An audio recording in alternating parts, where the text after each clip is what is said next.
Madison Sports Talk Station, The Zone. This is a Wisconsin Sports Zone update. Well, the Milwaukee Brewers would win in a big way last night at American Family Field, defeating the San Francisco Giants 16-2. Now, despite not hitting any home runs last night, Milwaukee's 16 runs and 18 hits were a season high. Christian Yelich and David Hamilton each went 3 for 5 with 3 runs, while Jackson Chourio was 2 for 4 with 3 RBIs, and Bryce Terang ended an 0 for 21 slump by going 2 for 2 with a double and a triple in Milwaukee's blowout win. Terang says games like this feel good for everyone. Feels good for everyone. Having quality at bats kind of starts the role. So making them throw strikes and when they do, we crush them. So these guys have been doing a really good job at that, and we just got to keep going out there and competing. The Brewers now sit 36-21 on the year, 5.5 games above the Cardinals, Pirates, and Cubs for first place in the NL Central, and are back at it tonight at American Family Field against the Giants. First pitch coming at 6:40. For nearly 40 years, ABC Wisconsin Apprenticeship has been helping men and women transform themselves into highly skilled trade professionals. These skills are in demand and provide strong wages and benefits for a bright future. If you're a hands-on person who likes the feeling when you get projects done, apprenticeship could be for you. Go to buildyourcareerwi.org or just search online for ABC of Wisconsin. The Packers, they were back on the practice field for OTAs yesterday. We'll be back at it today and again on Thursday. Wisconsin football, they landed a pair of commitments from Arizona natives in their 2027 class, and 4-star wide receiver Jai Jones and 3-star linebacker Nathan Jones. They now have 15 commitments in their class. For the Wisconsin Sports Zone Network, I'm Ebo. Play it safe? Nah. You gotta fight for your right. We don't abide by your rules.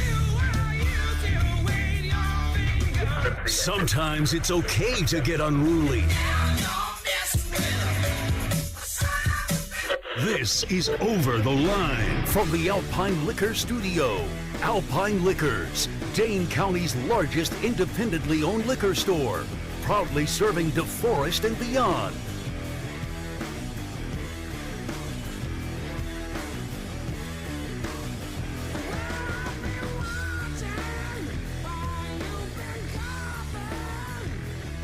Well, we do have a little action out of the NFL with OTAs. Week 2 of OTAs underway. Not much going on there. But there are certain destinations certain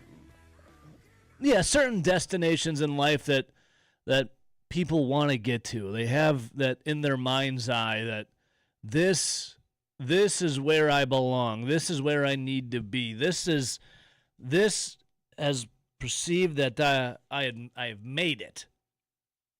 I have made it. And some of that is the glitz and the glam of Los Angeles, of LA, of out west, where your wildest dreams could potentially come true. And you're with the stars, rubbing elbows, eating the caviar, the food, the finer things in life. You've made it. You've made it. And a lot of people, I think, from Ohio, maybe not from Ohio or potentially live in Ohio, desperately want to get out of Ohio and say, as, you know, they're growing up or they're there in Ohio saying, life's got to be better than this. It's got to be better than being in Ohio. So yesterday in the NFL, and listen, if I was in Ohio too, I don't have a lot of experience with Ohio, but I would love to check out like Cincinnati. I know there's like a good beer and drinking scene there. I would love to. I'd check out Cleveland. You know, Cleveland rocks. Drew Carey show. You know, stuff like that. I wouldn't want to live in Ohio though. You know, I wouldn't want to be in Ohio. Ohio seems like a place that you just wouldn't want to stay long at. And if you were in Ohio, you would try your hardest to get out of Ohio. And look at Myles Garrett, man. Look at him. He's done it. He's did it. Now, especially when it comes to sports organizations, there are areas that are the complete opposite of feeling like you made it. Like you get to L.A., you get out there, you see the big Hollywood sign, you're out to lunch, you're getting a little avocado toast for brunch maybe, that's for like $30. And you're like, oh, there's, insert celebrity here. Oh, there's that the influencer right there. Oh, there's that TikToker. There's that, there's an actress. There's that singer, You're out there, you're like, wow, this is amazing. I got to pay a lot of money, though, for this avocado toast, but this is amazing. As in being like in Ohio, you're like, oh, there's that meth head again. Oh, there's Toothless Joe. Oh, there's another Skyline Chili restaurant. Some more slop for us to eat.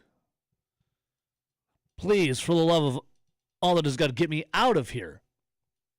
Now, that's just like an individual. Imagine if you are paid a lot of money to live and stay in Ohio. That's got to be tough. Yeah, on one hand, you're getting a lot of money, but on the other hand, you're in Ohio. Oof. Now, again, I haven't had a lot of time in Ohio, but a lot of people I know from Ohio have escaped Ohio. So, I'm sure there's nice things in Ohio. But the people that I know from Ohio no longer live in Ohio. Our guy Bill Michaels, he's from Ohio. He's made a great career for himself here in Wisconsin. Our sister station, 94.1 JJO, Johnny Danger, he's from Ohio. He's made a nice career for himself right here in Wisconsin. He never goes back to Ohio. Our guy Billy, I don't really see him going back to Ohio too much. I think he's got some family there. But still, Ohio, yeah. Myles Garrett. Myles Garrett has made it out of Ohio. I'm happy for him. I truly am. I'm very happy for Myles Garrett.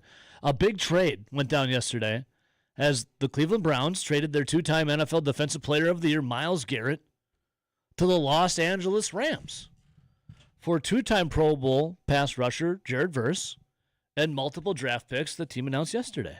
I feel bad for Jared Verse. I feel great for Myles Garrett.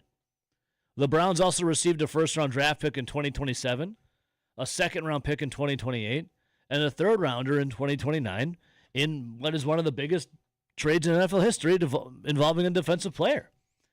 Myles Garrett thanked the Browns and their fans, saying that the city of Cleveland helped shape him, made him, quote-unquote, tougher, and added that, quote, the best days of the franchise are ahead. The Browns have been saying that the entirety of their franchise. So what he said is not a lie. He's right. Yeah, I know the Browns just traded away one of the greatest defensive players ever in Myles Garrett to Los Angeles. He escaped. He got out of Ohio. And Myles Garrett did say, hey, the best days of this franchise, Browns, they're ahead of you. Well, of course they are. They're always ahead of the Cleveland Browns. The Browns, they're the horse that they're like the malnourished horse you see. And there's the person that just dangles the carrot in front of them. They always think they're going to get the carrot. The horse just keeps walking, thinking, I'm going to get that carrot. And maybe once in a while, the carrot swings just a little, gets a little momentum and swings a little farther. And then now a little closer, and maybe that horse gets the tiniest of little nibbles of that carrot just to give it a taste. But it never fully quite gets that carrot.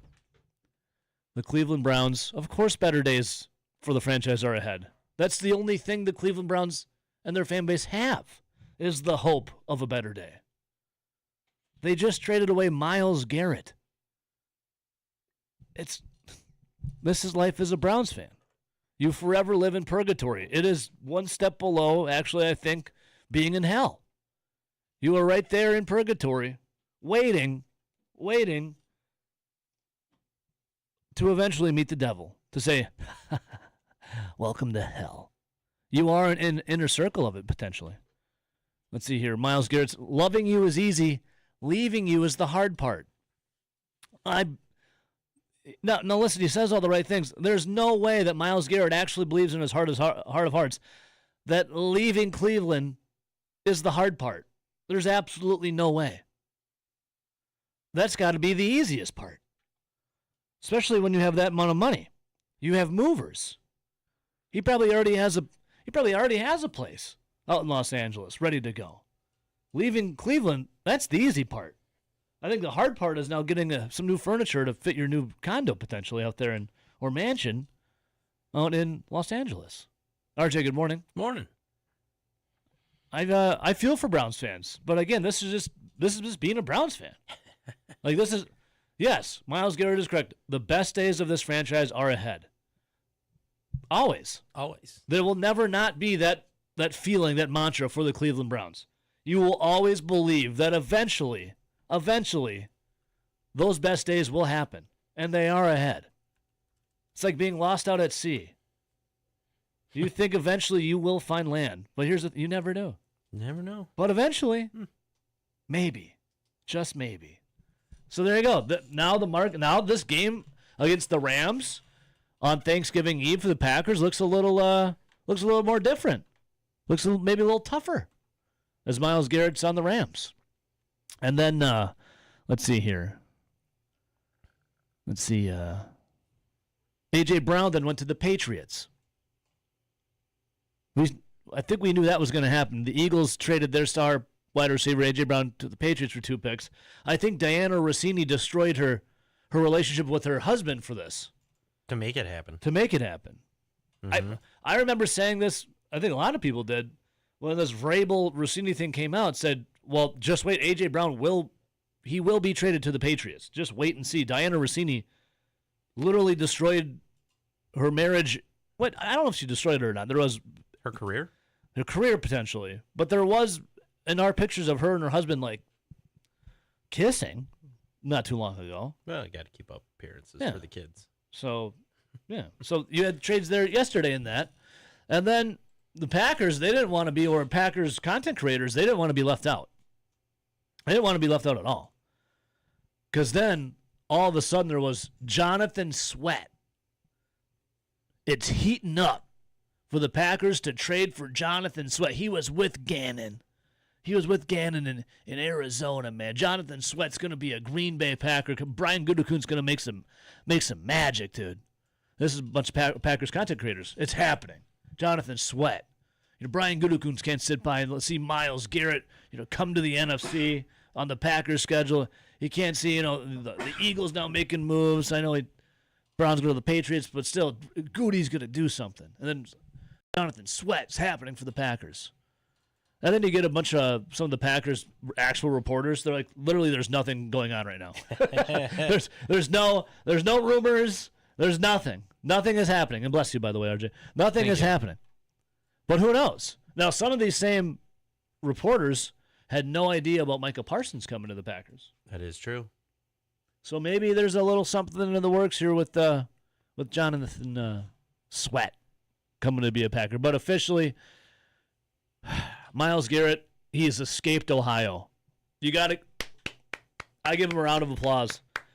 Do you know how taxing it has to be a man of that caliber, of that level of talent, to know that you're being wasted in Cleveland, Ohio? That has to keep him up at night. The largest sums of money you could ever fathom could never buy you a bed and a pillow soft enough to have you sleep comfortably while you're in Cleveland, Ohio, playing for the Browns. It's not possible. So look at him. Now immediately goes from never winning a Super Bowl ever, to a Super Bowl favorite. Good for him. So there you go. Good for him. Mm-hmm. I'm happy. I'm happy for Myles Garrett. Everyone that I've ever known that's been in Ohio, I said, I want nothing more for you than to leave. I hope and I dream and I pray for you to get out. And that's why, like Danny Cunningham, remember him? He worked for us. Oh, yeah. He left Ohio. I was happy for him. He came to work for us. Yeah. And then, you know what he did? He moved back. They keep pulling me back in. He moved back to Ohio. I've never heard someone saying, you know what I'm doing? I'm moving back to Ohio. So you just got out, brother. What do you mean you're moving back? This ain't it. I'm like, are you okay? It's like, yeah, I'm moving back. All right. 608-321-1670. Big news out of the NFL. Myles Garrett, it's not that he's Ram, it's that he escaped Ohio. That's the big news. Jonathan Sweat, could he be a Packer? I don't know. Maybe. Maybe not. I do know the Packers content creators don't want to be left out when Myles Garrett makes a big move. Or A.J. Brown, going from the Eagles to the Pats. 608-321-1670. Line 1, good morning.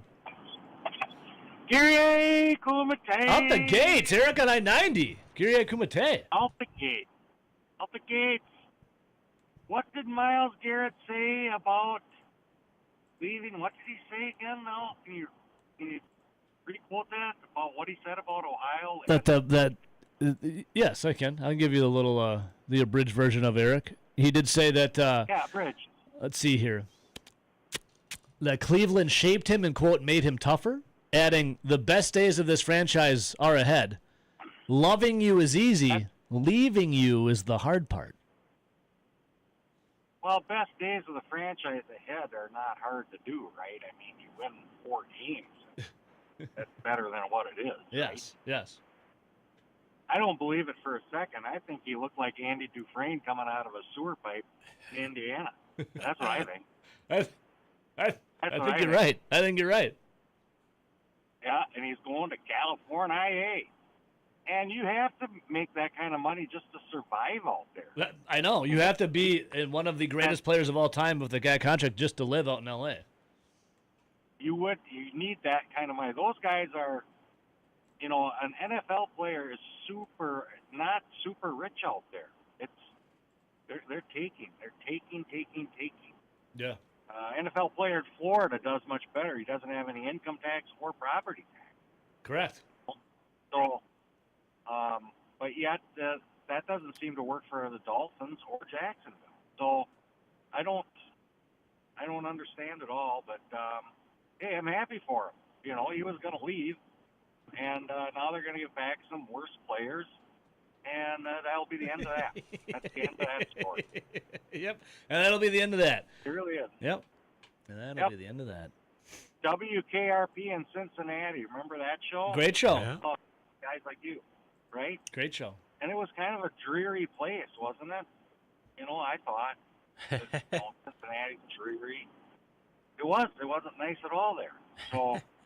Well, have you ever heard anyone say, "Hey, I'm going to vacation to Ohio"? There's got to be something down there that's good. Let's try to find something good in Ohio. I don't know of anything, but there's gonna be something. There was once upon a time SeaWorld in Ohio. That's been closed since 2000, I think. Right? There's the Rock and Roll Hall of Fame, but I mean that's become so fraudulent that nobody even cares about that. Correct. Right? Correct. Joan Jett in the Rock and Roll Hall of Fame for like one good song that she remade. Come on.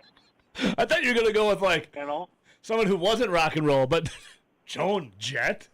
And then, right? I mean, Billy Idol's not even the Rock and Roll Hall of Fame, but Joan Jett is? You're just saying that because you never did a song right. Billy Idol's got more talent in his little finger than Joan Jett. Sorry. He really does. It's going to be a rough Well, I think I have to take it back. I do believe Billy Idol was just inducted, so I think he is in. Now, if memory, did he get in? I think so. I'd have to go. Someone have to fact check me on that, but I do believe Billy Idol just got in. Yep. Okay. Joan Jett.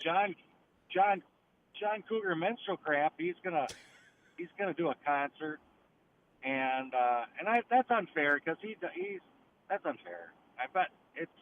What, going to his concert? He said, yeah, he's gonna do a concert. I'm not going to his concert, but he says I'm working out now to get in shape to do this concert.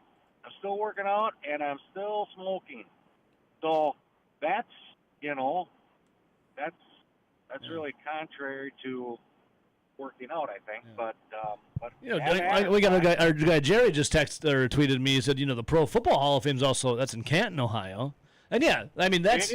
It is. But when I think of that, I think of like old school rough mentality. You know, like you gotta be tough as nails to make it out of Ohio, let alone get in the Hall of Fame to be in Ohio. Like I view that as being tough.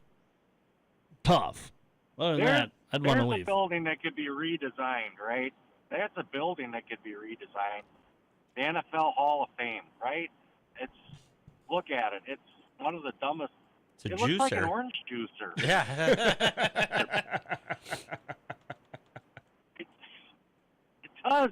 You're exactly right, RJ. Yeah. Exactly right. Good morning, RJ. How are you? Good morning. Pretty good. How are you doing? I'm really good.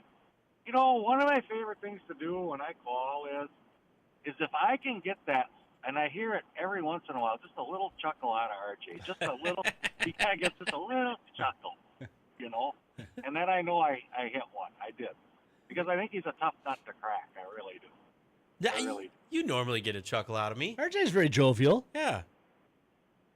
Yeah. Now there are times. There was some questions. There are times I'm sitting Go here ahead. answering emails, so like some of the stuff, I hear it, but I don't hear it. Yep. So It's called selective hearing. There might be an issue there every now and then, but I'm not active listening at all times. And Well, you know what? None of us better are. because None of us are. That's even better. That's even better because you're not actively listening. So whatever I'm saying has to penetrate that as well. And then Yeah. It is true. So that's even better. So there was talk last week about why I am on I-90. Yes. Yes, Many there was. people assumed you were a truck driver, Eric. You had your I am CDL. a truck driver. Well, I'm driving a truck full of excellent content. That's for truckload. But I don't get paid for that. I'm on my way to work, all right? And the whole way this thing started is I think it was Grant Bill's show. I called into Grant, and of course he's his own producer. And he said, "Who's this?" And I'm like, "Eric." And he says, "Well, where are you calling from?" And I'm like, "I'm on I-90."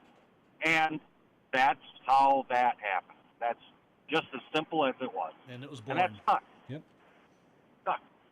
So, And here we are, talking about Pro here Football we Hall are. of Fame, looking like a juicer. Love it. yeah, I mean, exciting stuff. Exciting. So, but that's all I'm sorry, guys. We're We're a hard charger, Eric. Hard charger right to break. We're at the hard deck? We're not bringing it. Somebody else got to get in here. Step up. Let's get some content. Oh, who's this Packer player going to come in? What's his name? Well, Jonathan Sweat. Nash? What? Jonathan Sweat. Well, he's not. He's not a Packer player. He's not a Packer. Sorry, Josh Sweat. Excuse me. Jonathan. No, Josh. Yeah. Josh Sweat. A lot of the Packers content creators want it to happen because they don't want to be left out of the cold of another team getting Myles Garrett and having content to create during this time. So I don't know. More will be revealed. Come on. You got Micah Parsons last year. That should last you a couple years. You know, you don't have to get the big player every year, do you? Like it's going to help. I don't know. It probably won't happen, but Have a great day. you too. See you. Hard charging on 990. Yeah, there you go. Ohio. There was talk, LeBron James went back to Ohio. Yeah, you know what he did after that? Left. He left. Because I gotta leave again, and I'm never coming back. And you know where he went after going back? Nice. L.A. He went to L.A. He went to I would feel like Los Angeles is the exact opposite of anything anywhere in Ohio. LeBron obviously started with the Cavs. Then he went to Miami. Probably the exact, another opposite of Cleveland, of Ohio. He said, maybe I'll come back and try it out. And he went back for 4 years. He did. And then after that, he's like, I have to leave This again. ain't it. I have to go. Never again. Listen, I brought you a championship, but I got to go. He went to L.A. And we got to go to break. We'll be right back.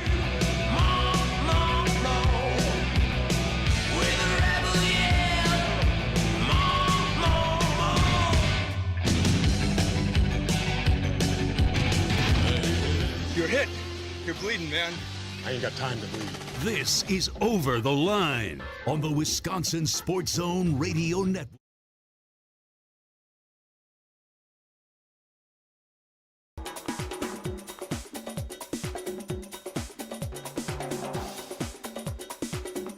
Over the Line will resume in 3 minutes.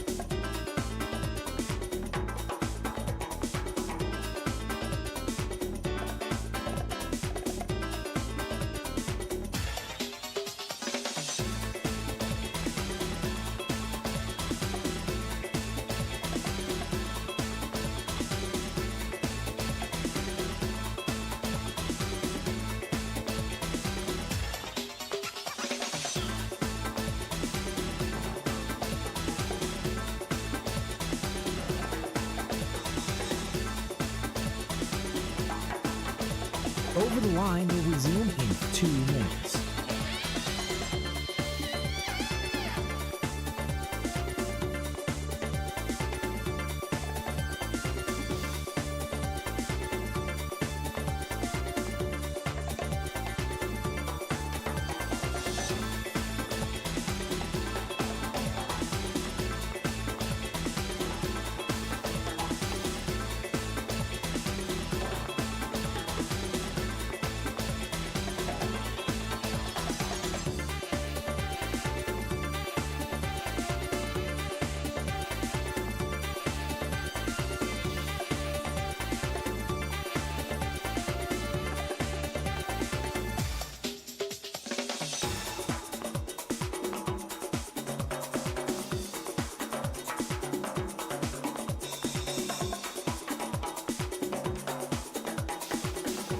Over the Line will resume in 1 minute.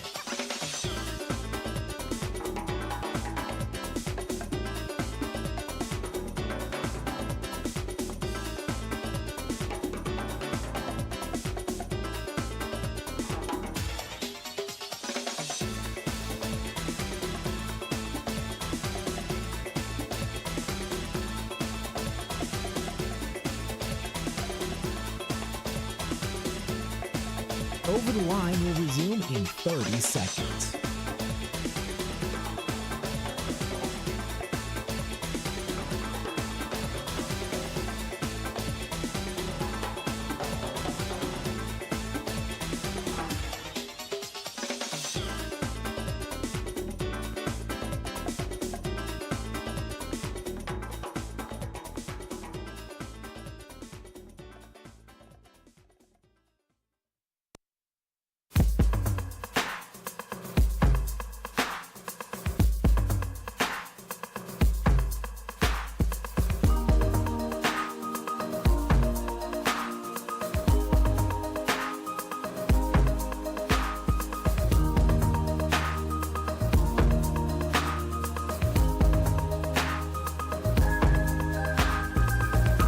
There we get to that big news of the NFL. Will the Packers, will they do something? Josh Sweat being linked. And then you have like the Matt Schneidmans and the Bill Hubers of the world being like, there's nothing being linked to anyone about anything. The content creators out there pushing it. The rumor mill is churning. But no buzz. No buzz for the Packers. Let's see here.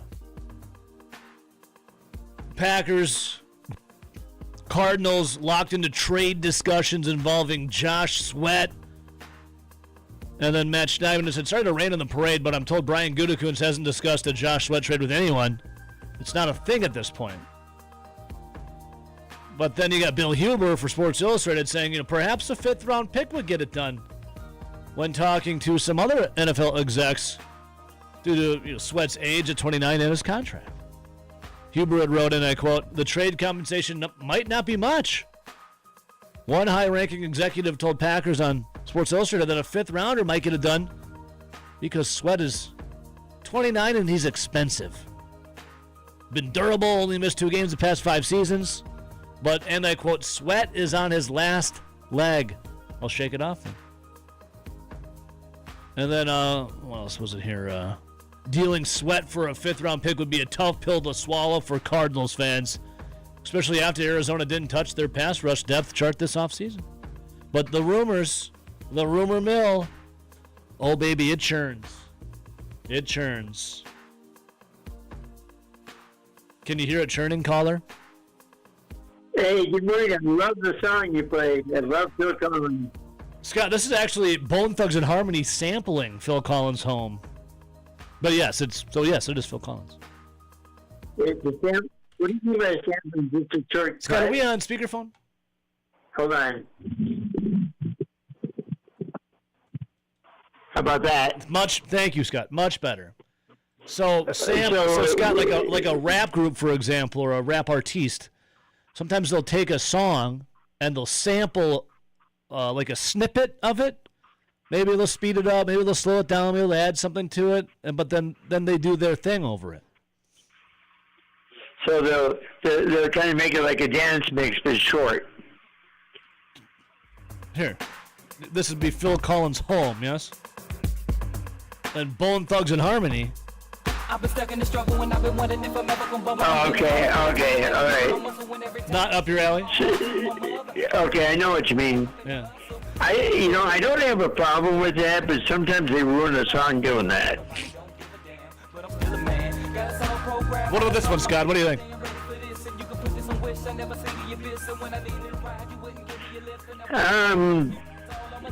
Well, considering I'm 64, I like the original better.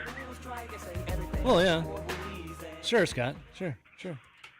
It's Taco Bell day for me. Oh, wow! What a transition. What's the order? It's going to be a $7 Supreme. It's a Supreme burrito, a chalupa. A chalupa. Yes. Chalupa. Yeah, chalupa. A cinnamon twist and a soda and a taco for $7. Wow, can't beat that deal, Scott. A chalupa sounds exotic. Sounds nice. Now, Yeah. is that chalupa? Is that from Mexico, or is that a regional kind of dish? Or? I worked for Taco Bell. That was their kind of creation. They took pita bread and made it into taco. That was quite a while back. Oh, okay, gotcha. I didn't know if the chalupa was a regional dish from somewhere in parts unknown in Mexico. I wasn't sure. Well, that's the way I say it. No, yeah, I was just curious. Well, you know what it is? It's pita bread. Yeah. You didn't know that? No, not at all. Now you're informed. Thank you. Thank you, Scott. Okay. Thank you. I like that. I've used it as a trap. Now you're informed.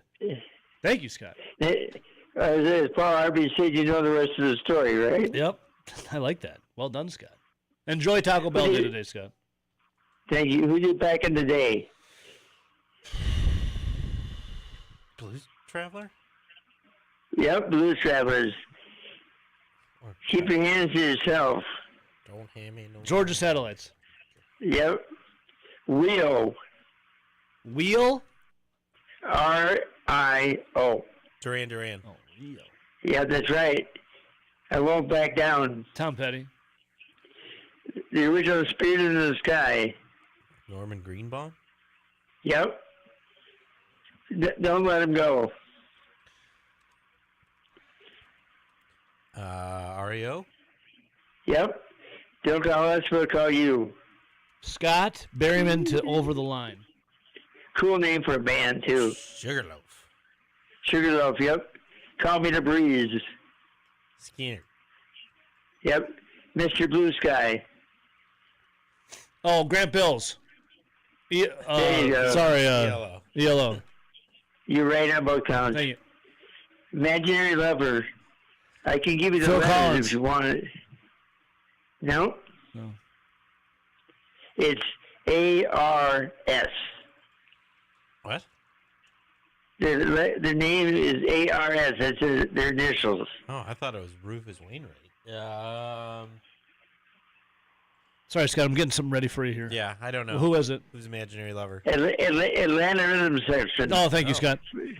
The more we know. Yeah, now you're informed. Thank you, Scott. So, are you aware of the Isley Brothers? I like the Isley Brothers. Okay. You hear this? You hear this? Hear this? Yep. Yeah, Footsteps in the Dark. You familiar? Yep. Great. Okay. Are you familiar with the artist Ice Cube? Yes. He is also an actor. All right, take a listen to one of his, if not biggest hit of all time. Have you heard? Do you recognize this? Yes. Did you not hear the Isley Brothers I was just playing with Footsteps in the Dark?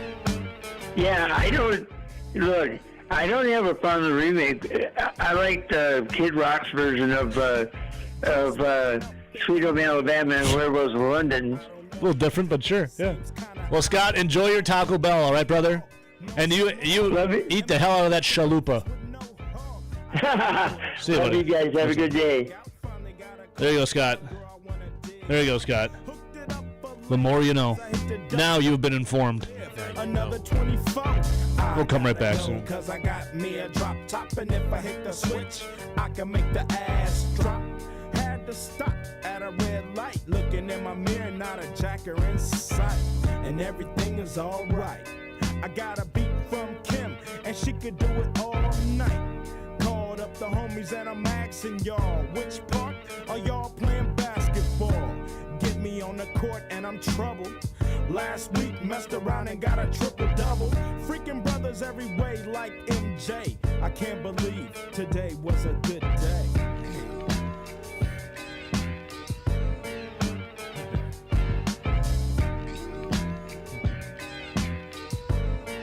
I have come here to chew bubblegum and kick ass. This is Over the Line. And I'm all out of bubblegum. On the Wisconsin Sports Zone Radio Network.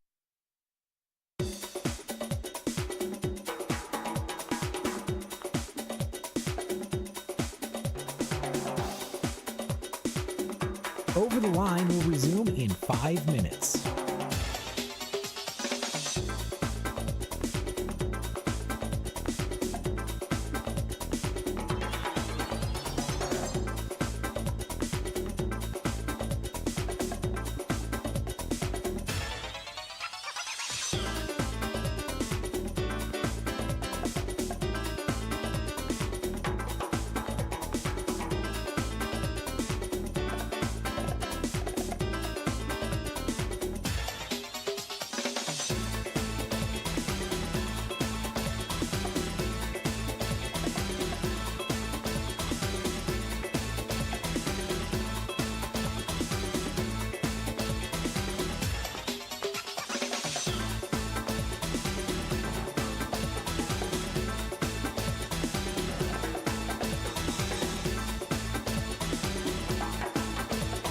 Over the Line will resume in 4 minutes.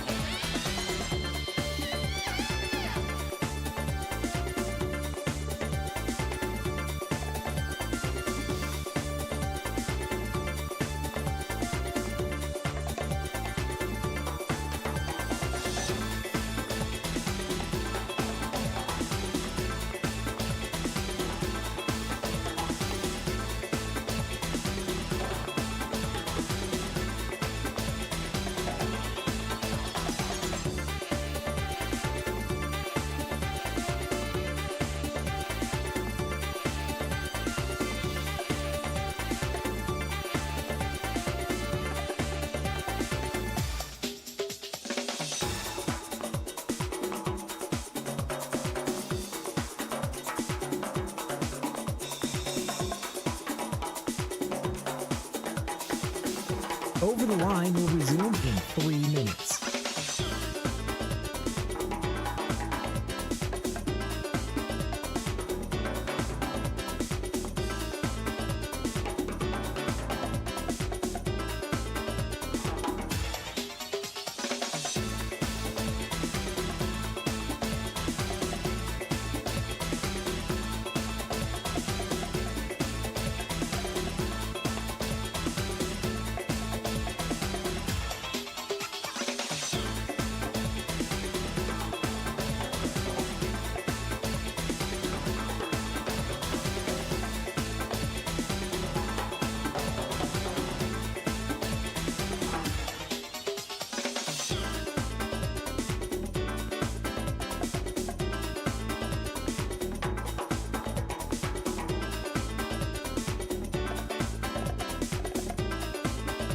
Over the Line will resume in 2 minutes.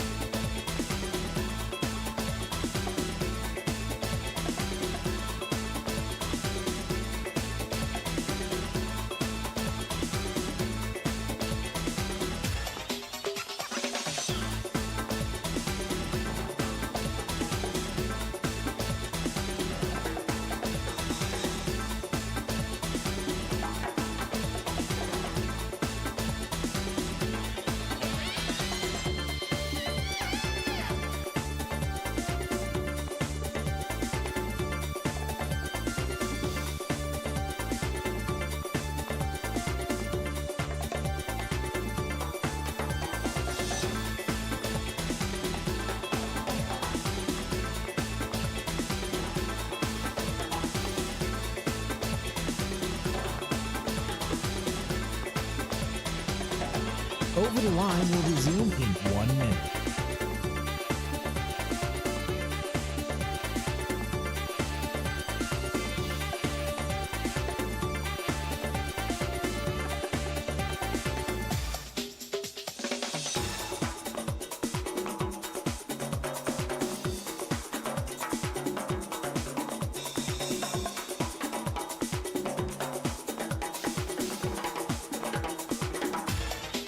Over the Line will resume in 30 seconds.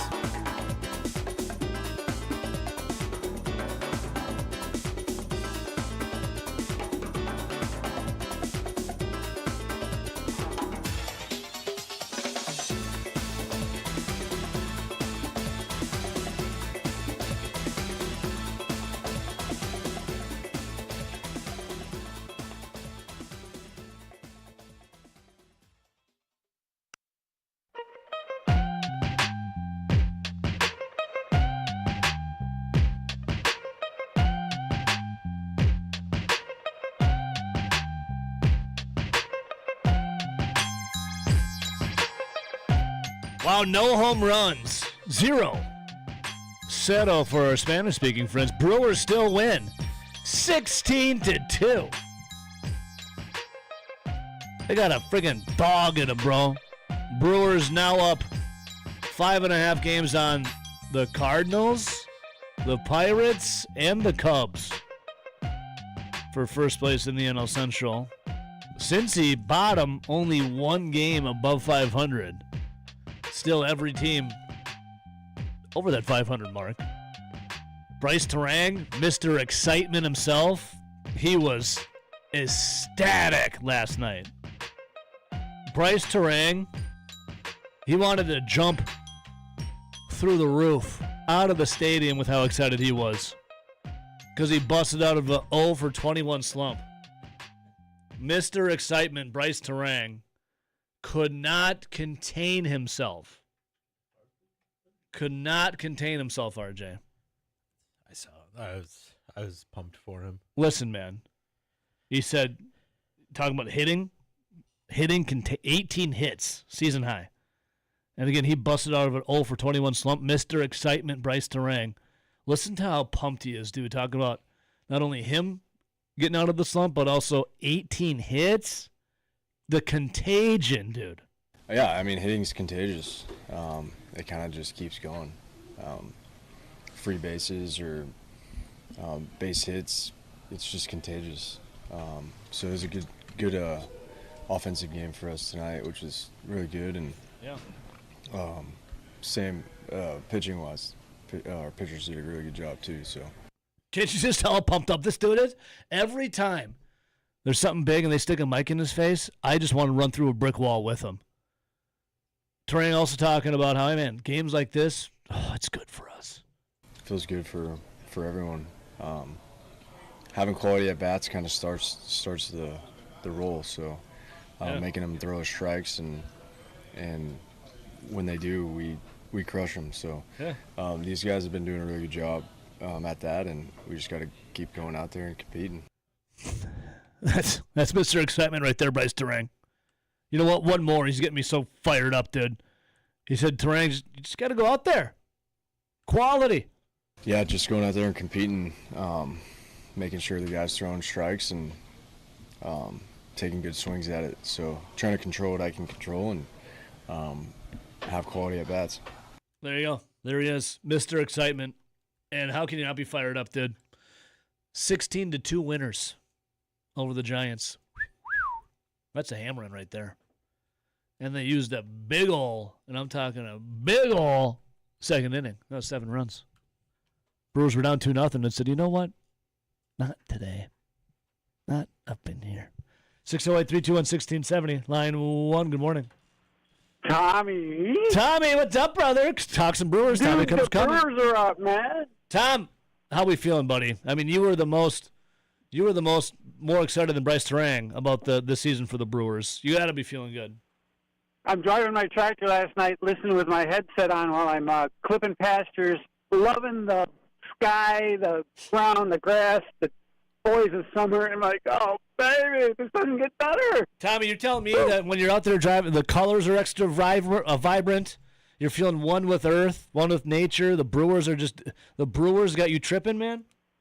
Yeah, and smelling diesel exhaust and shit. Yeah, it's awesome. But it's the smell of victory. Yes, sir. What else is new, Tommy? How you been, man? What's good?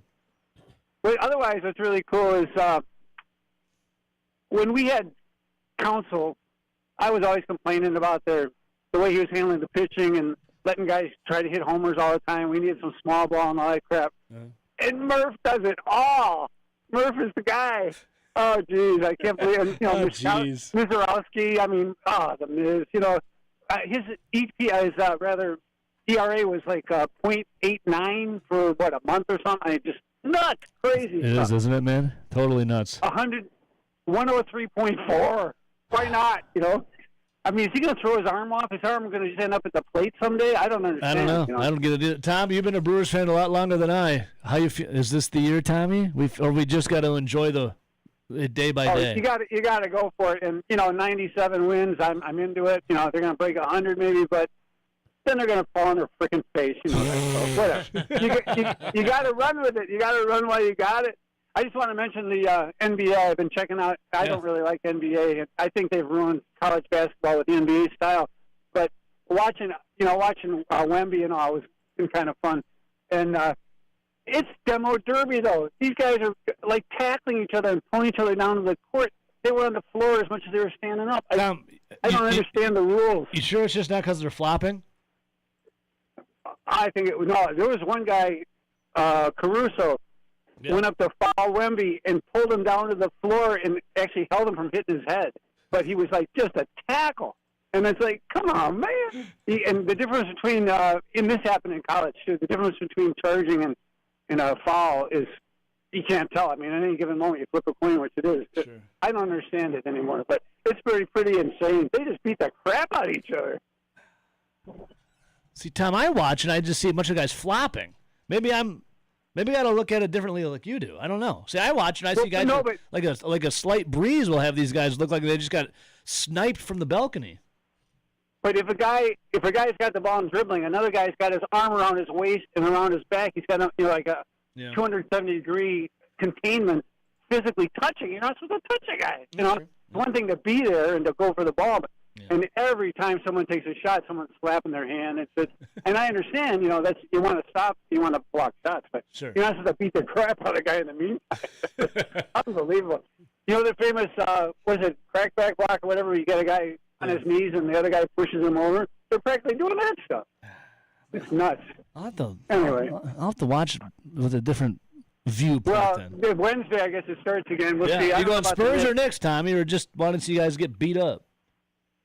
Yeah, it's just not the same thing. I used to like it when it's really pristine and machine-like and a team and all that. But they do pass the ball around a lot these days. It's not as much isolation ball. Yeah. Tommy, anything else? Life's good your way other than that, my man? We all good? What's that now? Life's good your way other than the sports stuff? Everything else good? Everything's good, yeah. It's that time of year where you're real busy and trying to get caught up on all. There's a lot of damage over the winter, the deer are always knocking their fences down, and so you spend a lot of time fixing stuff and just about getting caught up with all that. But by the end of summer, I'll be done with my spring chores, is all I'm saying, Yeah. Tommy, we love you, brother. Thanks for checking in as always, man. Go Brewers. Hey, we're going to the Brewers a week from Sunday, and I was going to do sliders, gyro sliders, but my daughter wants brats. Brats are good. I know. Do both. I know. Anyway, Much love, Tommy. See you, brother.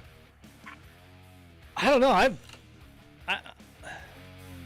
I know Wemby is not a flopper. Oklahoma City Thunder, they were flopping extraordinaires. Yeah. Like they know how to do it. So I'm glad they're out. We'll come right back.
I have come here to chew bubblegum and kick ass. This is Over the Line. And I'm all out of bubblegum. On the Wisconsin Sports Zone Radio Network.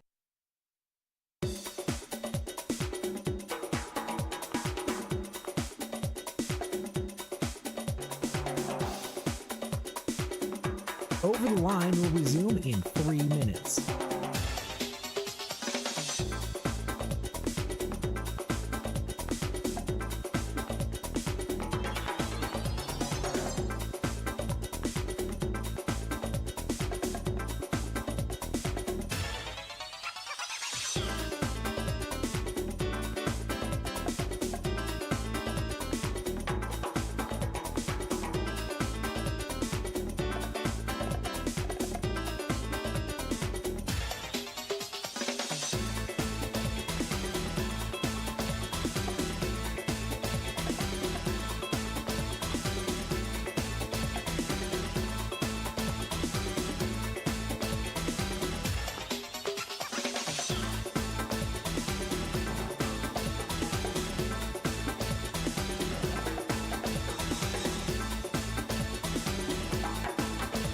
Over the Line will resume in 2 minutes.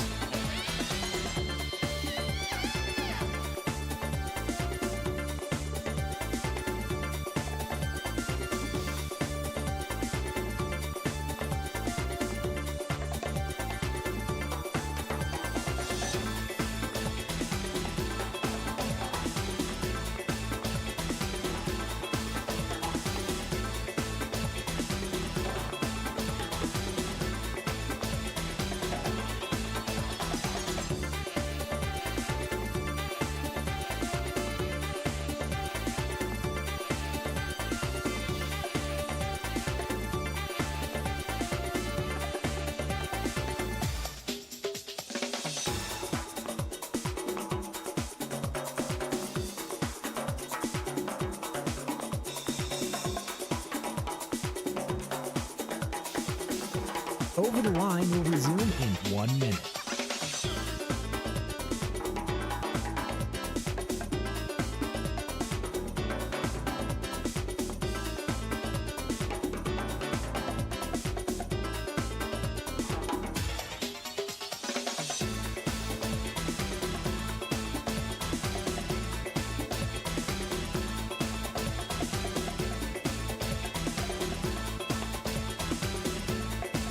Over the Line will resume in 30 seconds.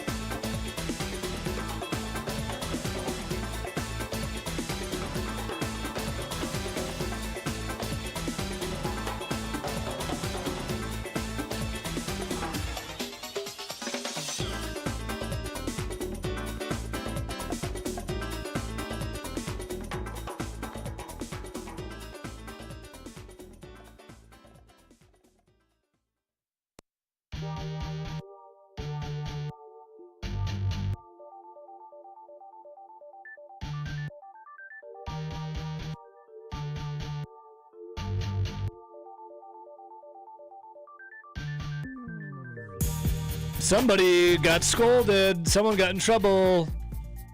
And that somebody, Jonathan Lucroy, someone was told they probably can't come back to American Family Field for a certain fun night. Oh. Jonathan Lucroy, a week ago after Abner Uribe threw the DX chop, the suck it out there, Yeah. he said that there was absolutely no veteran leadership on the Milwaukee Brewers. It's like a rudderless ship. Well, Pat Murphy, E1 manager, I don't know if Lucroy knows this or not, 2 times in a row. You know, Christian Yelich. 3. Christian Yelich was MVP, pretty good. Been there. Brandon Woodruff, veteran as well. There is some veteran leadership on there. That's just quick knee-jerk, right off the dome. Jonathan Lucroy's a despicable act from Abner Uribe, right, with a DX chop. I loved it, still do. Settle down, Joe Buck. Yesterday, though, Jonathan Lucroy went to Twitter. He had to clarify. He said, and I quote, "Oh, Luke. So last week I made a tweet about Uribe and his action on the field. I made a comment about the lack of veteran leadership in the Brewers clubhouse. I'm sorry. I want to make a public statement that I very clearly misspoke and was wrong for saying it the way I did." I very clearly misspoke. Sir, you weren't speaking, you were typing. Anyways. He said Yelly and Woody are the leaders of that clubhouse. They're both legendary Brewer players and represent themselves, the Brewers, and the community very well. They had a ton of success and are very respected amongst the players in the league as a whole. Lucroy went on to say, I reached out to Murph, Yelly, and Woody and conveyed my apologies to them for disrespecting them. In no way did I mean for that to happen. However, I was clearly wrong, and I did a terrible job at conveying my thoughts using the words I did. Being a distraction to the team is the last thing I want to be. I want nothing but success and championships for this team, city, and the Brewers organization. I will be better and will clarify my words better moving forward. I talk a lot about taking responsibility and having humility in the face of a mistake. This was a mistake that I made, and I'm making it right. Signed, Luke. You don't have to sign anything on Twitter, by the way. It says who you are when you tweet it. It says who you are. It's like when people on Facebook, they're like, it's like your Aunt Sharon. She'll comment on something. She's like, hey, Bo, it's Sharon. Hey, Bo, love your pictures. Then dash Aunt Sharon. It's like, I know it's Sharon. I know it's you. It says right there. It's your name's right. It's your name and picture. Or You don't have to sign it. You get a text from like an older family member. You don't have to sign it. Yeah. Anyways, Lucroy, someone must have reached out to Lucroy and said, hey, we got some alum coming back here. If you want to be able to be a part of this, you're gonna have to extend some kind of olive branch here. Hey, bud. It's like, hey, you know that thing you did? Did I do I need that? you to undo that. Why? Lucroy he went on some long diatribe about how there's no leaders or veterans in the clubhouse, how sickening it was that Abner Uribe did. A week later, he's like, I misspoke. I was wrong. I'm sorry. I need my appearance fee from the Brewers because no other team's going to give me one. I even got a World Series ring with the team. Trying to make this mistake right. We appreciate the apology. The only way you can make up for it, though, is if you do appear at American Family Field, you got to throw the DX chop at someone. We'll come right back.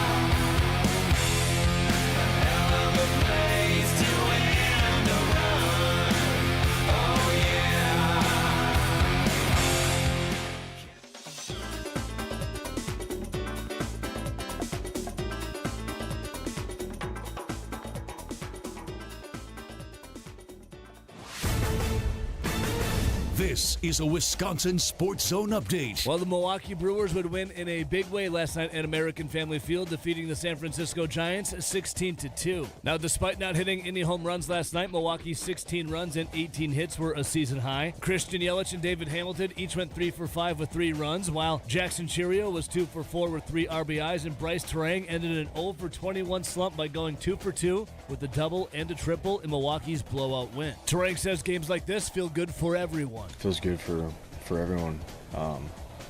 Having quality at bats kind of starts the role. So making them throw strikes and when they do, we crush them. So these guys have been doing a really good job at that, and we just got to keep going out there and competing. The Brewers now sit 36-21 on the year, 5.5 games above the Cardinals, Pirates, and Cubs for first place in the NL Central, and are back at it tonight at American Family Field against the Giants. First pitch coming at 6:40. For nearly 40 years, ABC Wisconsin Apprenticeship has been helping men and women transform themselves into highly skilled trade professionals. These skills are in demand and provide strong wages and benefits for a bright future. If you're a hands-on person who likes the feeling when you get projects done, apprenticeship could be for you. Go to buildyourcareerwi.org or just search online for ABC of Wisconsin. The Packers, they were back on the practice field for OTAs yesterday. We'll be back at it today and again on Thursday. Wisconsin football, they landed a pair of commitments from Arizona natives in their 2027 class, and 4-star wide receiver Jai Jones and 3-star linebacker Nathan Jones. They now have 15 commitments in their class. For the Wisconsin Sports Zone Network, I'm Ebo. Play it safe? Nah. You gotta fight for your right. We don't abide by your rules. Sometimes it's okay to get unruly. This is Over the Line from the Alpine Liquor Studio. Alpine Liquors, Dane County's largest independently owned liquor store, proudly serving DeForest and beyond. Alpine Liquors, baby. You know what, Alpine Liquor? There are 3 cardboard cutouts there. There's Dwayne "The Rock" Johnson. Mm-hmm. What's his tequila? I didn't know he had tequila. Yeah, he's got tequila. It's Terrimana. Terrimana, I do believe. There's Dwayne "The Rock" Johnson. There's a cardboard cutout there. There's also a cardboard cutout of John Daly. Grip it and sip it. Ooh, are those good? Never had one. Okay. And good talk. And then the third cardboard cutout is of yours truly. The Three Amigos right there at Alpine Liquors. Go take a picture with us. Good movie, by the way. You guys were great in it. Thank you. Were you little Nettie? No. No. I don't know. He gets the hot chick at the end, though. In fact, I will say this could be a hot take, RJ. Oh. Of the Three Amigos. You don't like Martin Short? This is tough for me. If I were to pick 3 comedians that I can't stand, it would be Steve Martin, Martin Short, and Chevy Chase. Like, you can't stand him now? Just looking, just everything about him. I don't know what it is. Now, I do like some of their movies, don't get me wrong. But if I were to pick 3 comedians and say, these 3 guys, not my cup of tea, it would be Steve Martin, Martin Short, and Chevy Chase. The fact that I've even watched Three Amigos is amazing enough in its own. Well, I mean, you probably saw that before you had this. I think Chevy Chase is probably the biggest a-hole of them all. Oh, no, he absolutely is. Do enjoy him in the vacation movies, obviously. Nobody likes Chevy Chase. Steve Martin and Martin Short. Anyway, I have to think about this. But first, I have to do this. I promised someone I would do this coming up. I have not done it yet. I was going to do it. I don't think I've done it once this season. I've heard Bill do it a lot, our guy Bill Michaels. But I think it is time. I have 2 songs. Our girl Dana said, hey, I'm going tonight to American Family Field. Can you play me one of the fun Brewer songs? Come see what's brewing. Maybe once. Turning up the heat again. Okay. It's for you, Dana. Come and cheer a superstar. Jonathan Lucas says there's none. Be a believer in Brewer Fever. We are believers. Brewers, I got the absolute dog in it. You're part of the team sitting in the stands. And then my personal favorite. Come on, Brewers! Brewers, keep turning up the heat. Milwaukee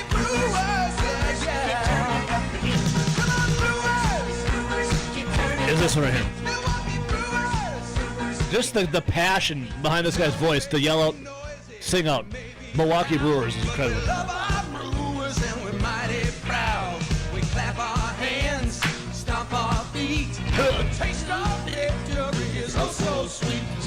So there you go, Dana. That was for you, girl. And by the way, Dana did hook me up from a promotion last year, the Brewers 90s logo jersey. Hold on, is Dana the one I got the bucket hat from? Yes. Thank you, Dana. Yeah, Dana's the best. We love Dana. We love Dana. I think I'm going to say Martin Short's my favorite out of the three. Favorite. Okay. Out of Steve Martin. Steve Martin's in second. Second favorite? Out of the three. Out of the three. I do like Jiminy Glick, Martin Short. Out of the three worst comedians you know. I do like him in Arrested Development in small doses, and thankfully he is in small doses. Martin Short's a small dose kind of guy. And he is small. So, yeah. He's making up for something. He's a small guy. He's making up for his last name, Short. He's dating, what's her face now? I have no idea. You know who I'm talking about. I have no clue. I try to not think about these three. The lady in Devil Wears Prada. Meryl Streep. Oh. I think it. Maybe I'm wrong. I could be wrong. Yeah, I don't know too much about it. Yeah, let's keep it that way. No, but as for the Milwaukee Brewers, here you go. Jonathan Lucroy. Some people try really hard. The internet, you can make a lot of money on the internet. You can. There are many avenues to make money on the internet. And in one of those is basically you can just tweet nonstop. If you already have a somewhat of a following, you can just tweet nonstop into the abyss, and all the interaction you get with it, you will get residuals. You will get money from it. Well, Vince Beagle, remember Vince Beagle? Vince Beagle once tried this, and I'm not comparing Vince Beagle to Jonathan Lucroy, but Vince Beagle, after he was out of the NFL, he started stealing other people's content and passing it off as his own on Twitter. He did. I remember that. And then people would be like, hey, you literally just stole this tweet. Now hey, man. And he'd be like, I think he eventually did stop doing that. But, you can go that route. You can just steal people's content, pass it off as your own. All you got to do is take the slings and the arrows of people calling you an internet thief. But that's a lot of people on the internet. That's part of life. You can generate your own content. You could go out there from borrow good content. Yeah. You could go show parts of your body. People want to see it, they'll give you money for it. You can do all kinds of things on the internet. Jonathan Lucroy, I think, likes making hot takes. It's like hot takes, but it's like takes that. Some of them you're just like, why'd you tweet that? Like, didn't really make much sense. That's the internet, though. Not a lot makes sense on the internet. That is the internet. That is the internet. The internet is just the Wild West of dumbassery. The more sense you make on the internet, the less money it is you make. I'm going to start using that. The more outlandish you are, the more people are like, I'll interact with that. This person's crazy. This guy's a weirdo. So Jonathan Lucroy. Now, if you were to talk to me about the Milwaukee Brewers, say who's a leader on this team, I would immediately say Pat Murphy. There's your leadership, Pat Murphy. That's your leader. 2-time manager of the year. He's a guy that he's got that old school gruff, but also identifies with the younger players. He brings everyone together. I mean, look what the Brewers have accomplished under Pat Murphy. It's been incredible. I would say that right there. Boom. Clear cut. The captain of that ship. Off you go. And then I would say also Christian Yelich. He's more of a lead. He's a club lead by example. He's not going to be boisterous in your face or whatever, but that's an MVP. That's a guy that's been there, done that. That's a guy that, cool, calm, collected. He can lead. Brandon Woodruff. There's a guy that's been there around the block. He can get people, you've heard him in press conferences. Where you're like, yeah, I like the cut of his jib. Jonathan Lucroy, and this is after Abner Uribe throws the DX chop. Now, this has been a great topic. Thank you, Uribe, for doing this. Jonathan Lucroy takes to Twitter a week ago. He did not delete this. I went and looked. And he said, quote, "This is what happens when you don't have veteran leadership in the clubhouse. Some people think it's funny. I think it's horse bleep. Oh. If he was my teammate, he and I would have a major issue. kids come see these games and emulate us. That is a responsibility we must uphold to the highest standard. This isn't the WWE. Period. Hit send. And by the way, he is reposting the Abner Uribe Suck It video. At least he got the reference. Yeah. So that's cool. I mean, the first sentence is clearly, you're like, okay, what are you talking about? This is what happens when you don't have veteran leadership in the clubhouse. Yeah. If I was a Milwaukee Brewer on the team currently, I'd be like, hey, dude, what the hell? Can't wait for that reunion. Like, what? Huh? After the game, everybody's going to be in the clubhouse. Luke Roy will be over in the visitors' dugout. Yeah. No, you're over there. Then a week later, yesterday, Luke Roy goes, last week I made a tweet about Uribe and his actions on the field. I made a comment about the lack of veteran leadership in the Brewers clubhouse. I want to make a public statement that I clearly misspoke and was wrong for saying it the way I did. Yelly and Woody are the leaders of the clubhouse. Both are legendary Brewers players and represent themselves and the Brewers and the community very well. They have had a ton of success and are very respected amongst the players and the league as a whole. I reached out to Murph, Yelly, and Woody and conveyed my apologies to them for disrespecting them. In no way did I mean for that to happen. However, I was clearly wrong, and I did a terrible job at conveying my thoughts using the words I did. Being a distraction to the team is the last thing I want to be. I want nothing but success and championships for this team, city, and the Brewers organization. I will be better and will clarify my words better moving forward. I talk a lot about taking responsibility and having humility in the face of a mistake. This was a mistake that I made, and I'm making it right. Signed, Luke. Okay, there you go. There you go. Well, Luke Roy, it sounds like to me the Brewers reached out and were like, dude, we're going to have you come back for like a certain night. If you don't say something, you're not coming back. It's like, that's my bad. Hey, guys. Hey, that's my bad, by the way. So there you go. There's the update on Jonathan Lucroy. And without that veteran leadership, I guess, Brewers find a way to win last night. 16-2 over the San Francisco Giants. Absolutely dogged it on the Giants. No home runs. And the best part is he must have missed all the tweets that were Murph being like, no, that's not acceptable. We'll take care of it internally. Yeah. Yeah. Now, again, on the internet, what you have to do to separate yourself from other people is you have to be outlandish, you have to be bold, you have to knee-jerk reaction at everything, even without any information. I mean, look at the content creators last week when it comes to now Josh Jacobs, for example. A little different story, obviously, than the Jonathan Lucas Brewers thing. But there's literally like no information out. And everyone's like, Matt LaFleur was atrocious of how he handled it. Here's what I would have done. The Packers' silence is deafening. Yeah. Matt LaFleur said no comment. He basically should have been there with Josh Jacobs then. That was disgusting. It's like, well, there's no information out. I would have done it this way. And then they give you some word salad that means nothing. He should have been cut right then and there. When you are on the internet, what you have to do and have to be is just so over-the-top reactionary, even if nothing is out there for you to give you any evidence one way or the other. You just have to go out there and paint your own narrative, paint your own picture to get your clicks, therefore to get your money. And then if you are right, you let them know. But if you are wrong, you wait about a week. I was hacked. You wait about a week. Yeah, you either say I was hacked, or you go with the Jonathan Lucas route and be like, hey, my mistake, man.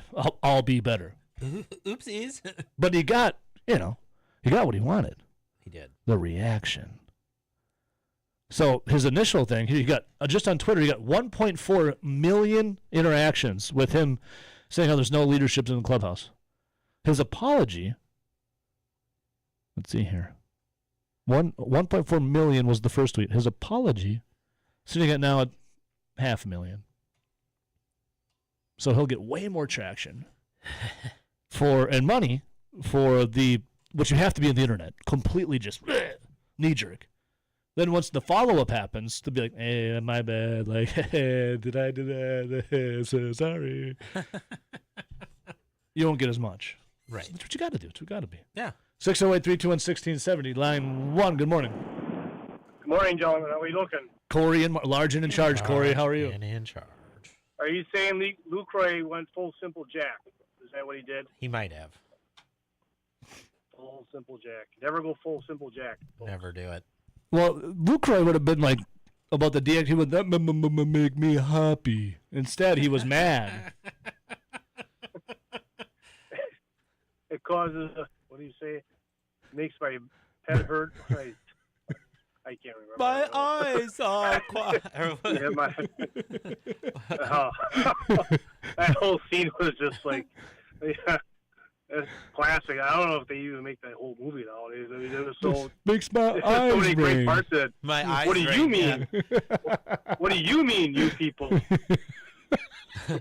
That's not What do funny. you That mean, actually you people? happened. Yeah. Classic. Well, it's funny you mentioned the old content creators, Evo, and you've probably seen this too. Is I know it's a predilection for them to insert themselves into a narrative of like what they made in their head about like themselves being a hero of this story somehow. Yeah.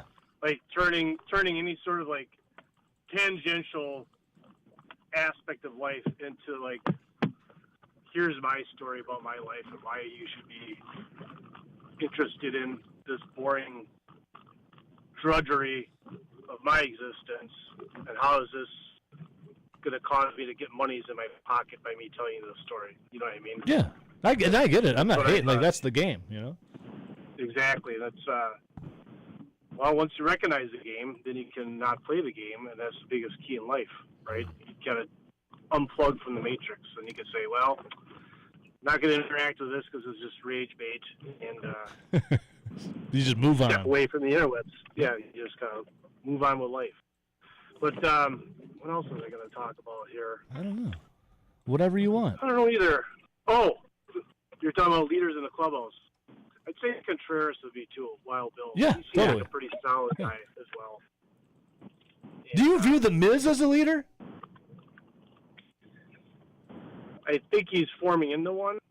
I think he's still trying to find his own way in just life in general, because the guy's pretty young. Yeah. And I think he's still figuring out how to be a professional, not only from just like a pitching aspect, but probably like you talked about yesterday. There are certain things in life that you did when you're younger. Now you're like, is he going to be a Pokemon player when he's 30 years old? Hopefully not. Maybe. You know what I mean? Maybe. So, this is what I was going to mention. Why I originally called, I was sitting there and I kind of forgot about it. You were talking about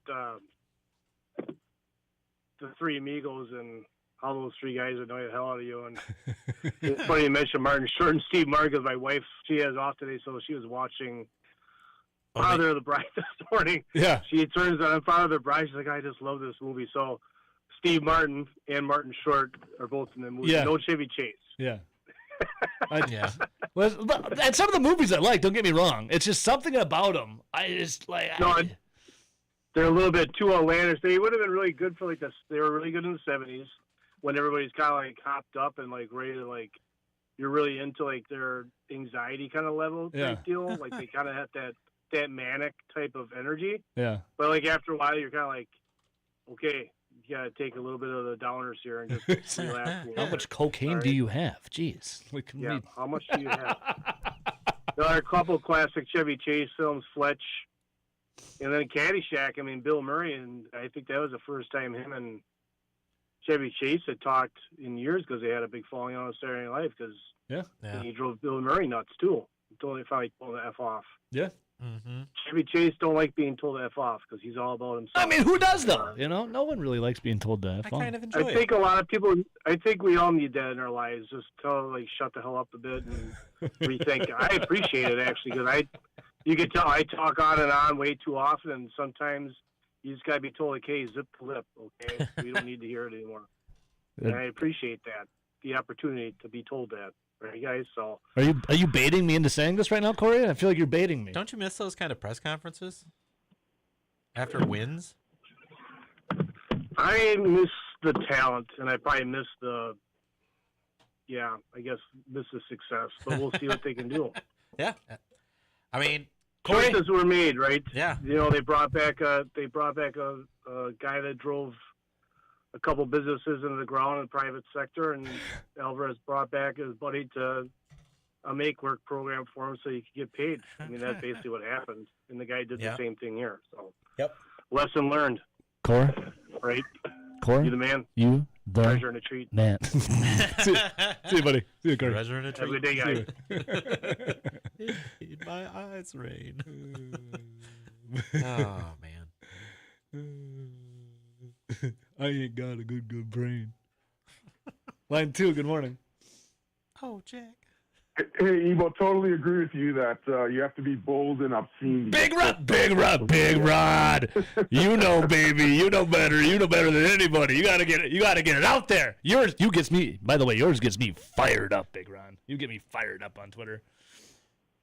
Well, I love going after Cubs fans, man. You know, they're just the biggest mental midgets in the universe. So, you know, I had my drunk Matt Arnold account up to 6,000 followers, and then the Nigerian hackers got me. But I'm almost up to 800 new ones. So. Dude, that's that link that the Nigerian hackers that got you. I almost clicked on that link too because it came from like a lot of people. It probably came from me because like once you get hacked, they steal your DMs and they send it out to all your followers. Yeah, well, I got one from like a podcast I listened to. Like, hey, vote for me in this podcast thing. And I'm like, I've never received a DM from this account before. I'm like, something feels off. So I didn't click on it. And then like 10 minutes later, you're like, I got hacked. You know, so I saw Jonathan Lucroy's both posts, his original post and then his apology, and I replied to his apology. And I love Yelly, and he is a leader, and so is Woody. And, you know, to that last caller's point, I think some of the younger guys like Miz and Churio, I mean, traditionally younger guys aren't leaders, but I think those guys are natural leaders, and they're both, you know, they lead by example. I mean, Miz and Churio are both playoff performers. Yeah. You know, Churio, I believe, has more home runs in playoff games than any other Brewer in history already. He's only been, you know, he might be tied with Prince, or did he break the record last year? He is tied with Prince Fielder and Orlando Arcia. Oh, Orlando Arcia, that was another clutch guy. I'll never forget Game 163. He owned that game. Yes, he did. If we didn't have Orlando Arcia, we don't win Game 163. Damn straight. But I love Yelly, and I wrote this in the responses to Lucroy. Yelly melts away in the playoffs. So listen to these stats. Yelly has 27 career games in the playoffs. He only has 2 home runs and 3 RBIs, and is hitting .218 for his career playoff average in 27 games. And he hasn't hit a home run or had an RBI since 2018. If you remove 2018, he's hitting sub 210 in the playoffs. It's not playoff Yelly is with the way things are going this year, you hope he shows up this year then, you know? Yeah, well, he hasn't shown up since 2018, and the Brewers have been in the playoffs almost every year since then. So one last thing before I drop off. Your last caller was talking about Chevy Chase and kind of being a jerk. There's a real good documentary on Amazon Prime called I'm Chevy Chase and You're Not. It's on Amazon Prime. Oh, have you seen that? No, I haven't seen it yet, but it's in my queue. Yeah, I heard a lot of people leave the taste of Chevy Chase in their mouth afterwards. Like, man, this guy, what an a-hole.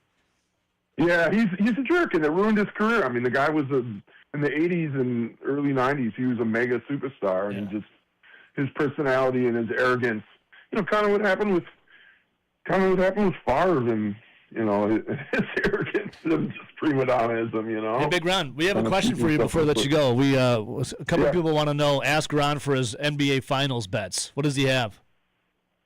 You know, I'm more of an NHL guy, but you know, I think Wemby is unstoppable. So I don't know. I haven't looked at the odds yet. I'm sure they're favored. So I would take the series price on the Spurs. You know, because even though I live in suburban New York City, I don't root for any of the New York teams other than the Devils. Big Ron, you are a treasure and a treat, my friend. You rule, Big Ron, and I can't wait to follow along more on Twitter. Yep, you and RJ are both treasures and treats. Have a great day. See you, Ron. See you, Big Ron. There you go. Yeah.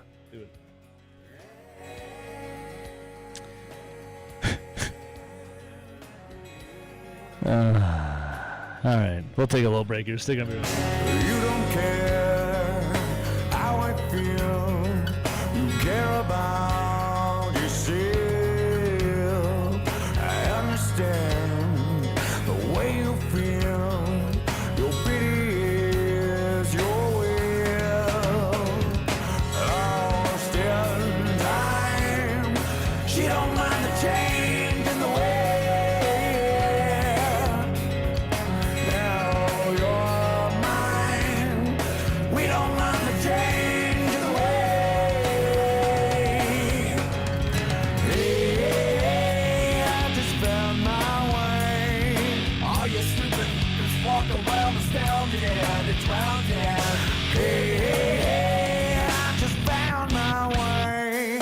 Some things can't be lost, but now I found a new way through it again. Your ass is already on the line. The only question is, what are you going to do about it? This is Over the Line on the Wisconsin Sports Zone Network.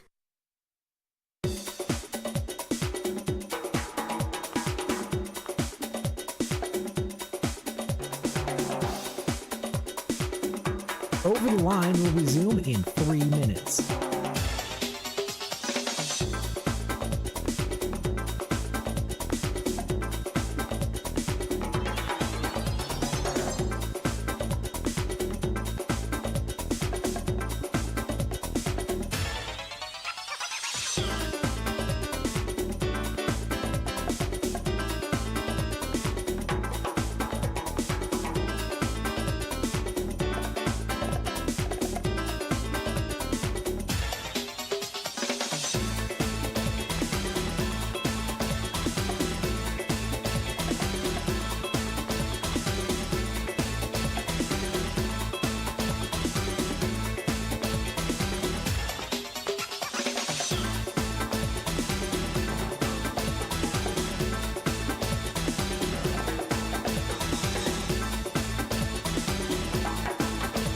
Over the Line will resume in 2 minutes.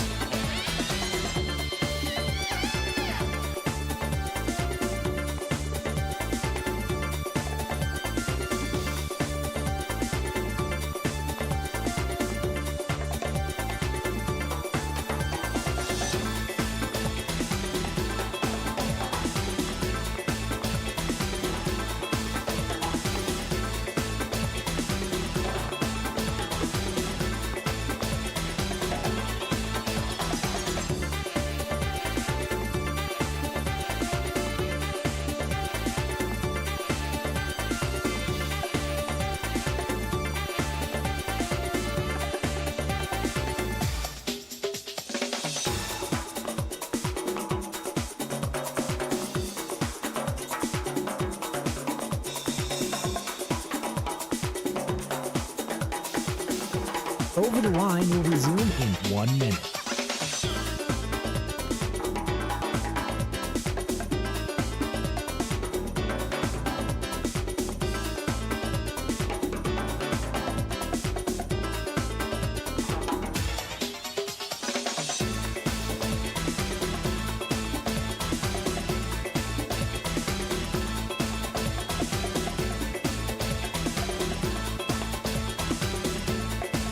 Over the Line will resume in 30 seconds.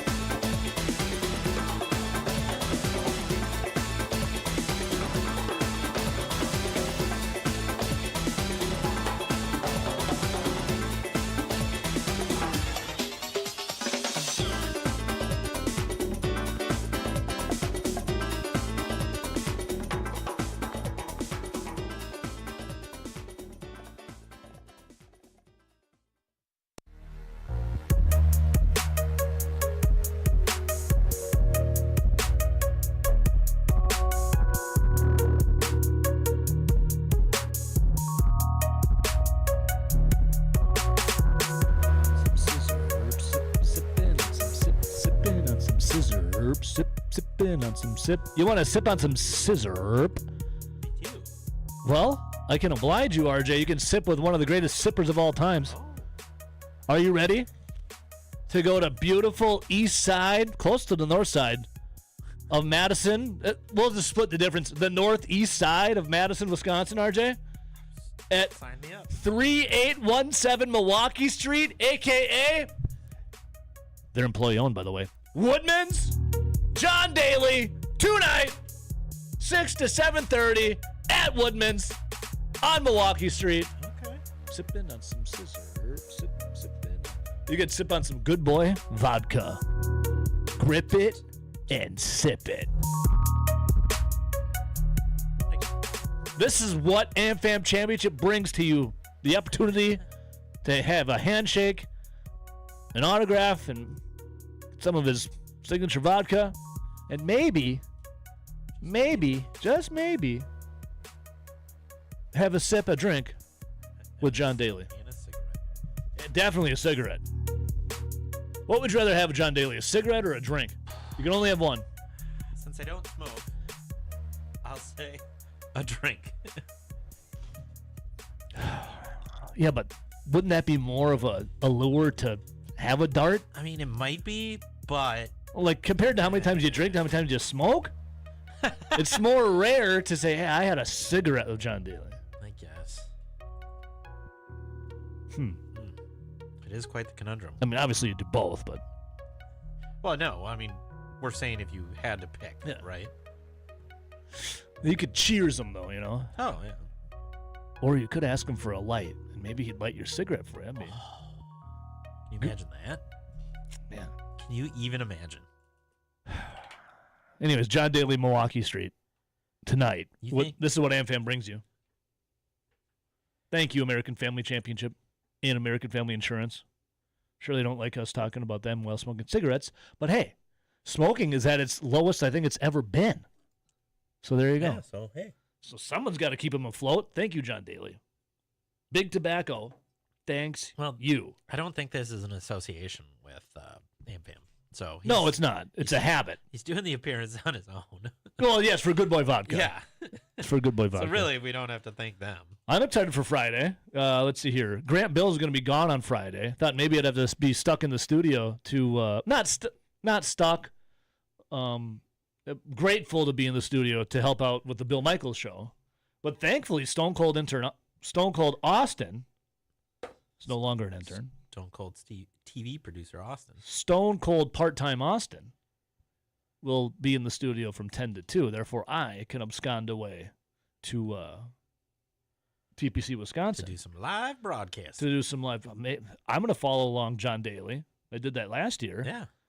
I had some drinks, some libations, got a little secondhand smoke from him as I walked along the way. It was nice. Secondhand smoke is nice. Like, it smells good. I love secondhand smoke. And don't tell me that you don't like the smell of it. It's nice. If you don't, you know you like a little bit of it. I'm not talking a lot, just a little. Just a little. But yeah, it's nice to be able to go out there. So thanks to Stone Cold Austin, who said he was going to be in this week. I have yet to see him. Well, it's only Monday. Well, today's Tuesday. Yep. There's only been Monday. There's only been Monday. But yeah, excited for him. I just got my credentials. I got the parking pass. Oh, nice. I got the... Where's the media parking lot? Well, funny you say that, RJ. If you keep going down Sherman... Yeah. It's at your house? No. You sold that thing already? No.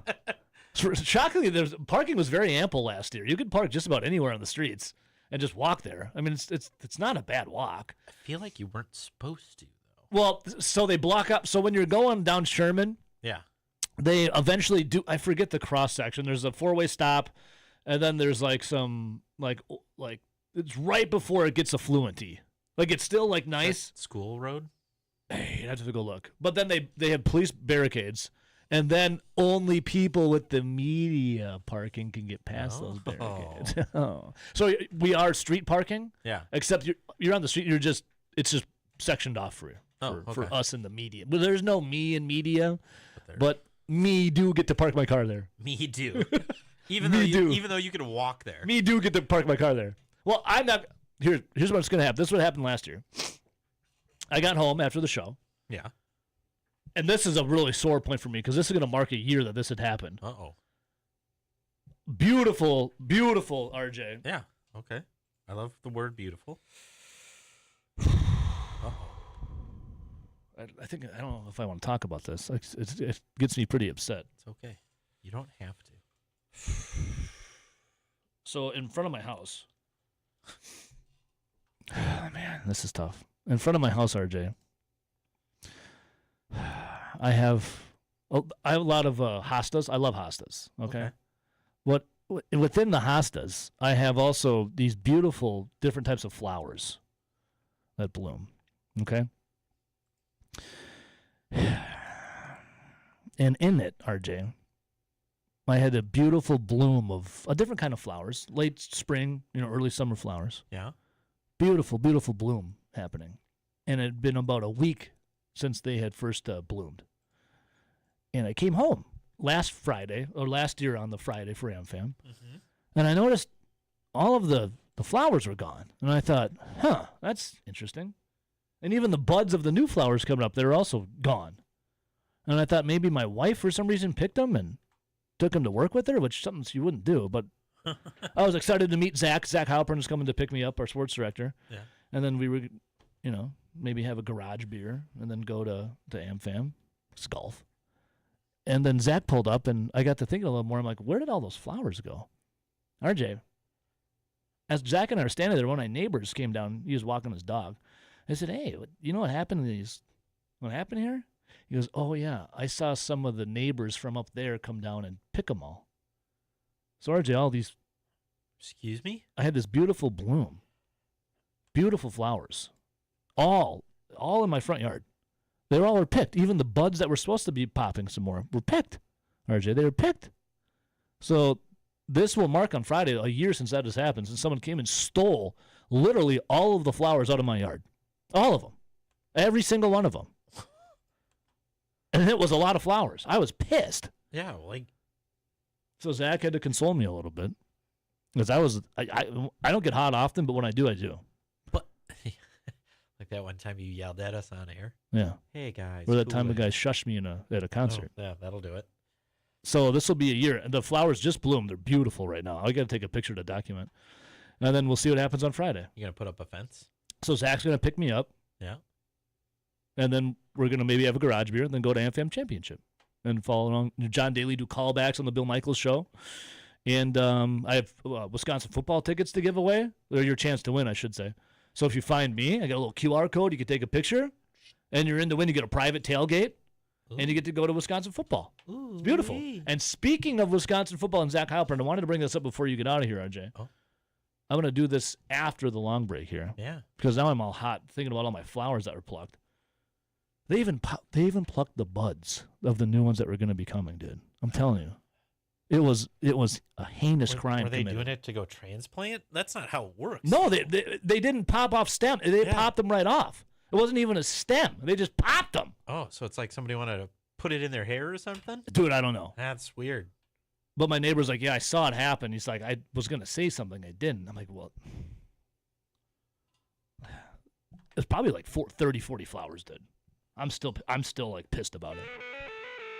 Beautiful, beautiful, beautiful flowers. Anyways, I have so Zach's going to pick me up on Friday. I'm going to make him look at my flowers to recognize how beautiful they are, if they're still there.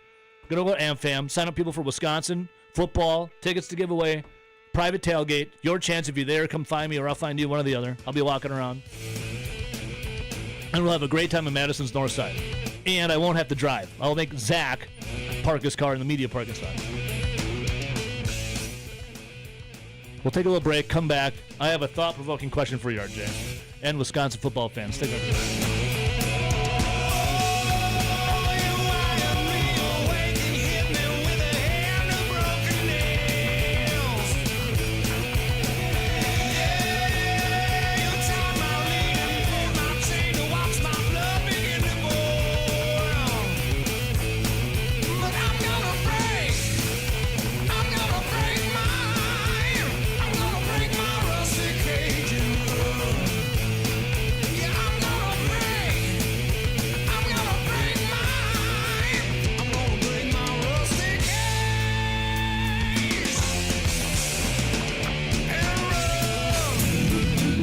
I was just fooling about. This is Over the Line on the Wisco Sports Zone. I wasn't.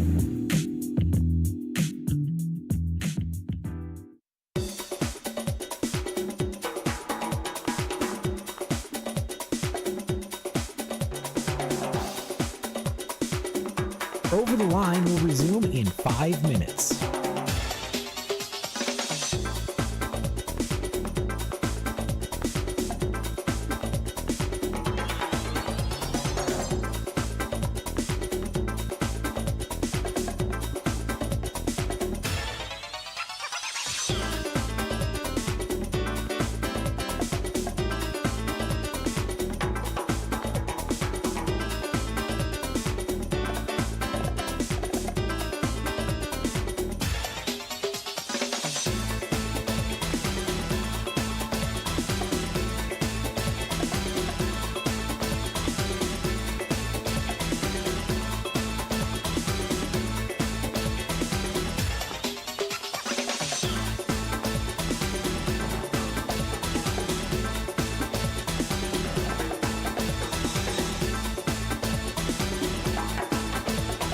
Over the Line will resume in 4 minutes.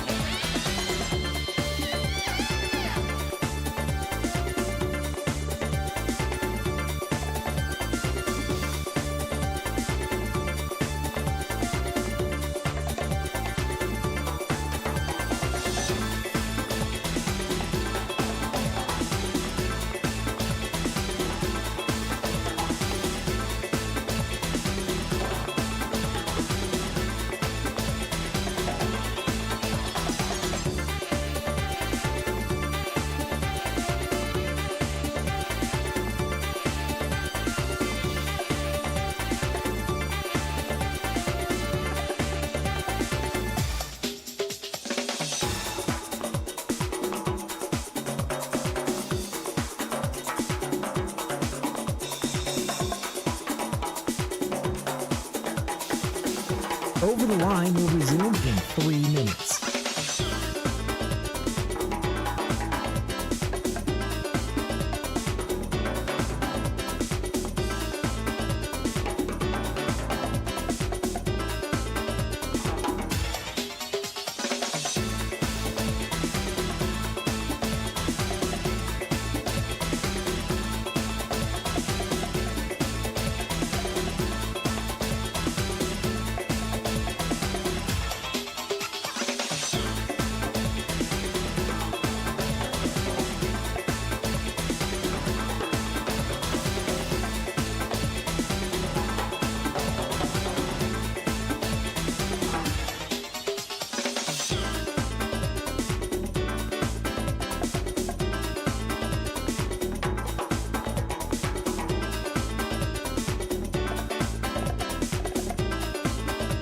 Over the Line will resume in 2 minutes.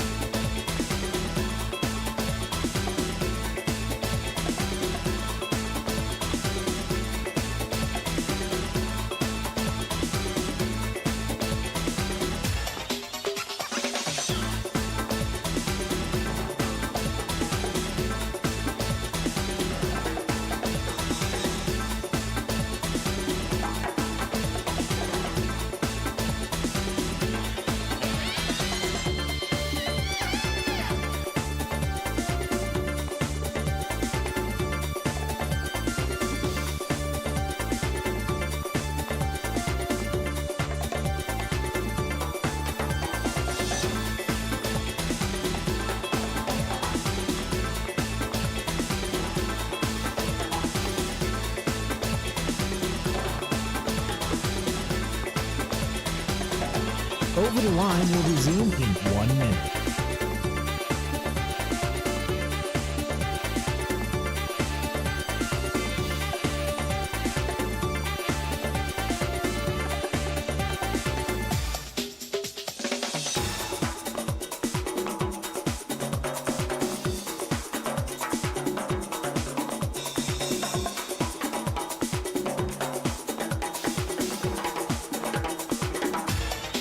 Over the Line will resume in 30 seconds.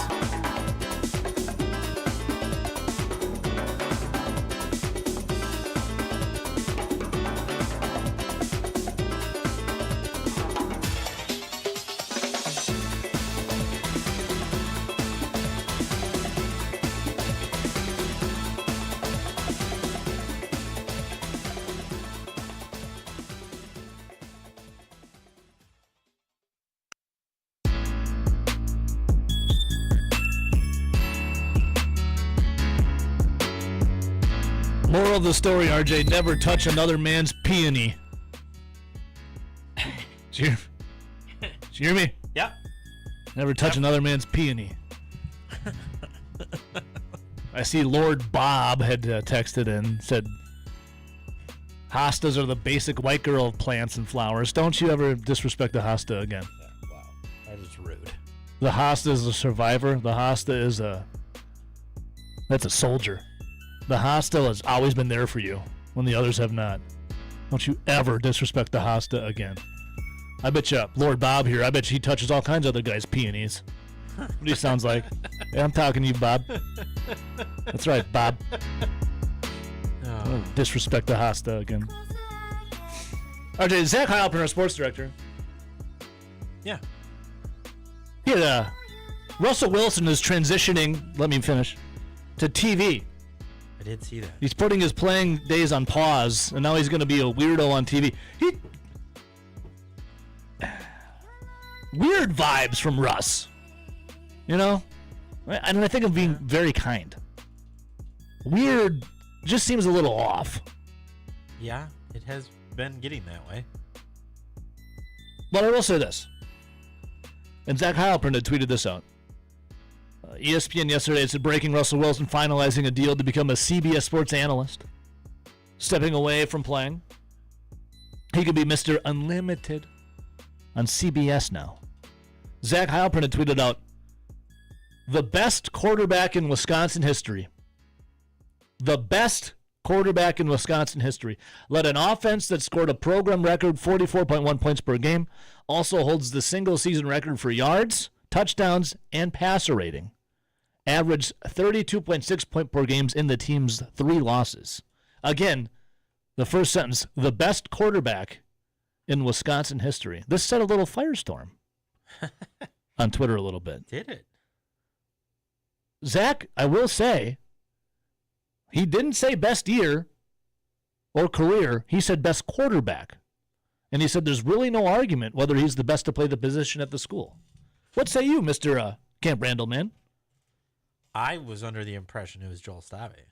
Well, that's all-time winningest. Isn't that the best? Joel Stave, listen, I'm a Stave soldier. Zach Halpern's a Stave soldier. All-time winning. He's the most winningest of quarterbacks.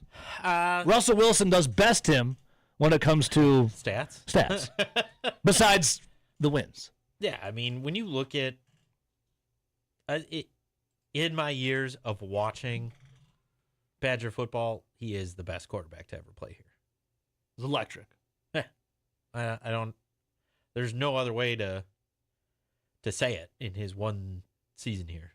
Yeah, I think best quarterback in Wisconsin history. Some people are like, he had the best year, the best in history. Different question. He only had one season here. Yeah, and it was what he had done. Again, single season record for yards, touchdowns, and passer rating. Also, an offense that scored a program record 44.1 points per game. Yeah, it's now. I don't know who else you'd throw in there. Who would you say best career? Brooks Bollinger, 2 Rose Bowls. Would you go a little Darrell Bevel? Darrell Bevel's in there. Would you go a little Stocco? Yeah, Stocco did all right. That's I know. It becomes one of those things is not like the other. Correct.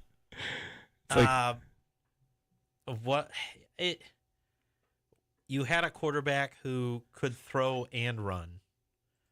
We had some quarterbacks who could run and also throw. And they were very serviceable quarterbacks and they won games. But I mean, I still think Russell Wilson might be the best overall quarterback to play at Wisconsin. Mr. Unlimited. 608-321-1670, line 1. Good morning. Hey, I do. I think Russell Wilson overall is the best quarterback. For at least the 1 year, that season was electric. It was. You thought anything was possible. I mean, I did. And honestly, outside of 2 fluky plays, they could have been undefeated going into the last. Yeah. And seriously. I mean, there was 2 plays at the ends of those games. Mm-hmm. That was critical. I mean, Brooks Bollinger, I was at the game when Ron Dane broke the all-time record when he was, I was a little kid. My grandma took me. And awesome grandma. Hell yeah.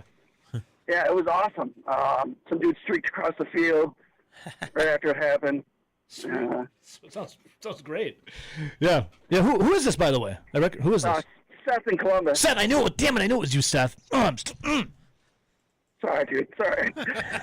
I'll get there, Seth. Give me a little time here. I'll get there. No worries, man. I figured it was. I just didn't want to jump to conclusions. Seth, what else is new, brother? What else is going on? What else is happening?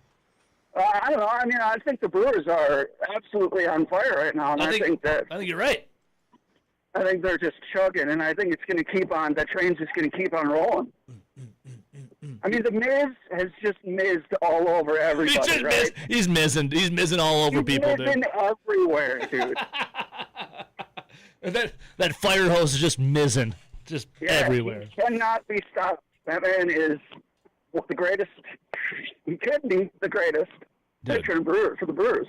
And then you got Kyle Harrison too. He's just dominating. He's doing things that like what was this? Yeah, it's crazy.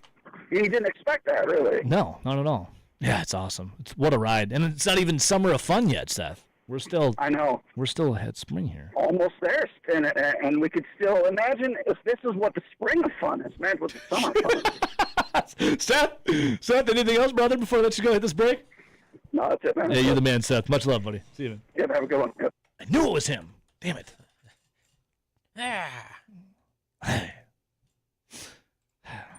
All right. I knew it was Seth. I knew it was you, Seth. What a cool grandma, by the way. Took you to the game. See Ron Dane do it. Grandma's like, hey, go on the field. Go, get out there. Go on. Go on now. Go and get do this. My grandma just made me make lefse with her, which was cool. But it's a little different than going to Wisconsin She just football. made me do this. I'd make a lot of lefse. It's good skill to know. It is. Takes a lot of time, though. All right, news. The good things do. That's right, RJ. Good things do. We'll take a little break. News of the week coming next. Last generation. We are the ones they left behind.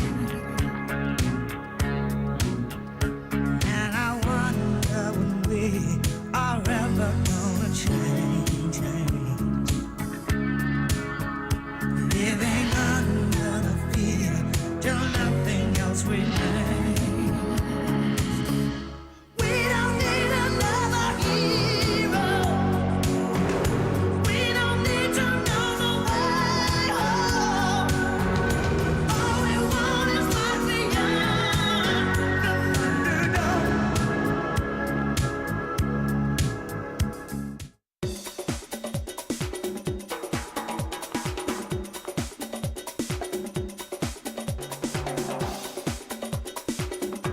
Over the Line will resume in 3 minutes.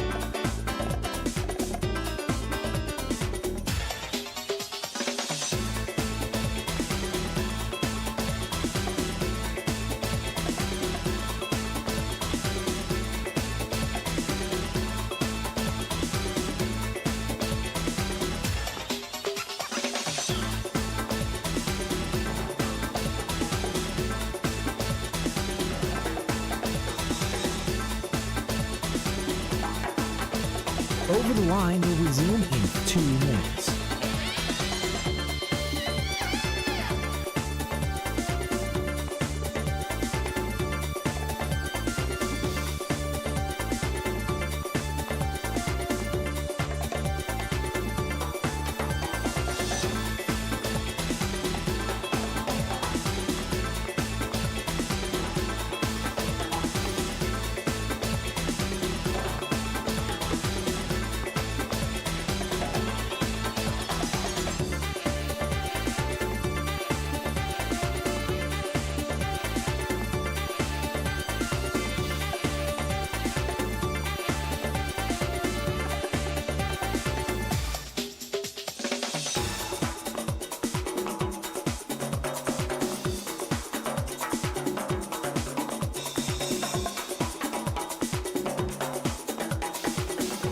Over the Line will resume in 1 minute.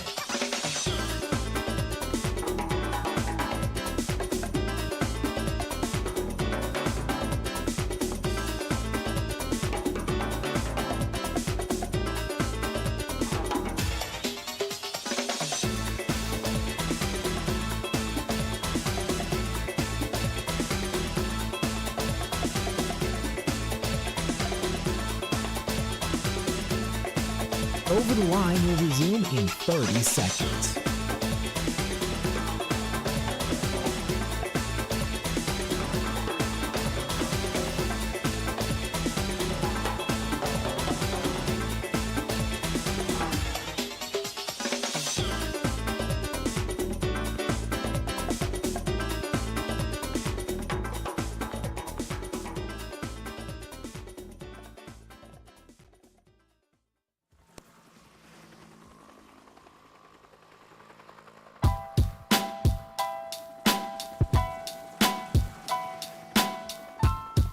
All right, your news of the weird.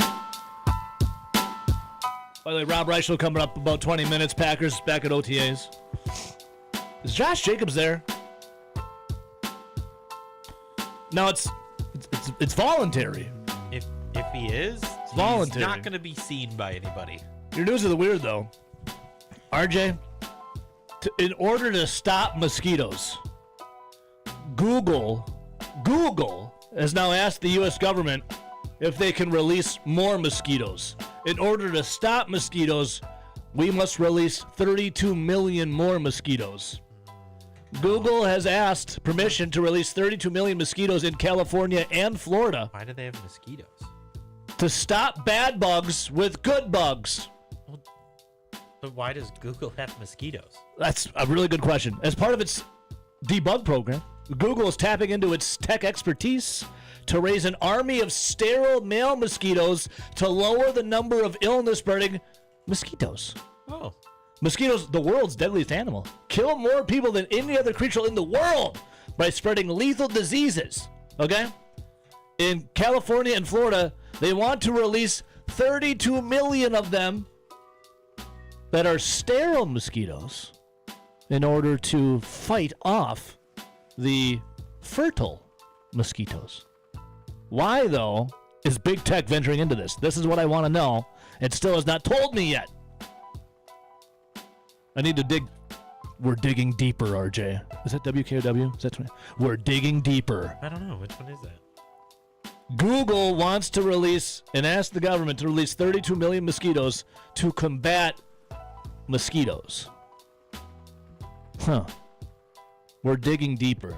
That's just that's all I got for you right now. More will be revealed. RJ, find out more about this, okay? Dig deeper, will you? Nah. Get the hell out of here. All right, we'll talk a little Packers coming up here. Stick around. We'll be right back.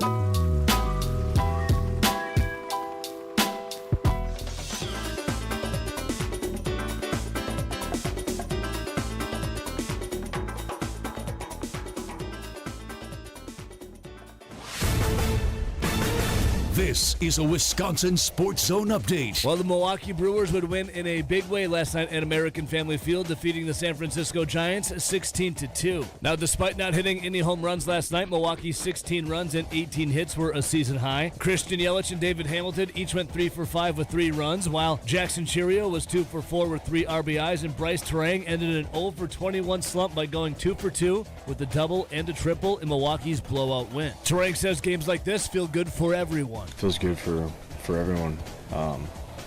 Having quality at bats kind of starts the role. So making them throw strikes and when they do, we crush them. So these guys have been doing a really good job at that, and we just got to keep going out there and competing. The Brewers now sit 36-21 on the year, 5.5 games above the Cardinals, Pirates, and Cubs for first place in the NL Central, and are back at it tonight at American Family Field against the Giants. First pitch coming at 6:40. For nearly 40 years, ABC Wisconsin Apprenticeship has been helping men and women transform themselves into highly skilled trade professionals. These skills are in demand and provide strong wages and benefits for a bright future.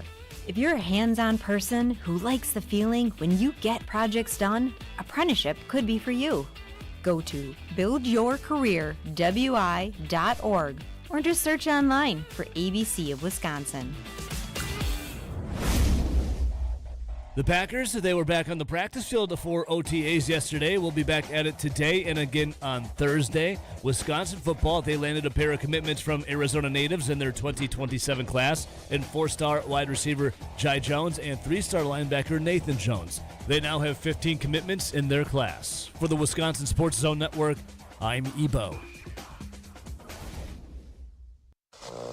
Play it safe? Nah. You gotta fight for your right. We don't abide by your rules. Sometimes it's okay to get unruly. This is Over the Line from the Alpine Liquor Studio. Alpine Liquors, Dane County's largest independently owned liquor store. Proudly serving DeForest and beyond.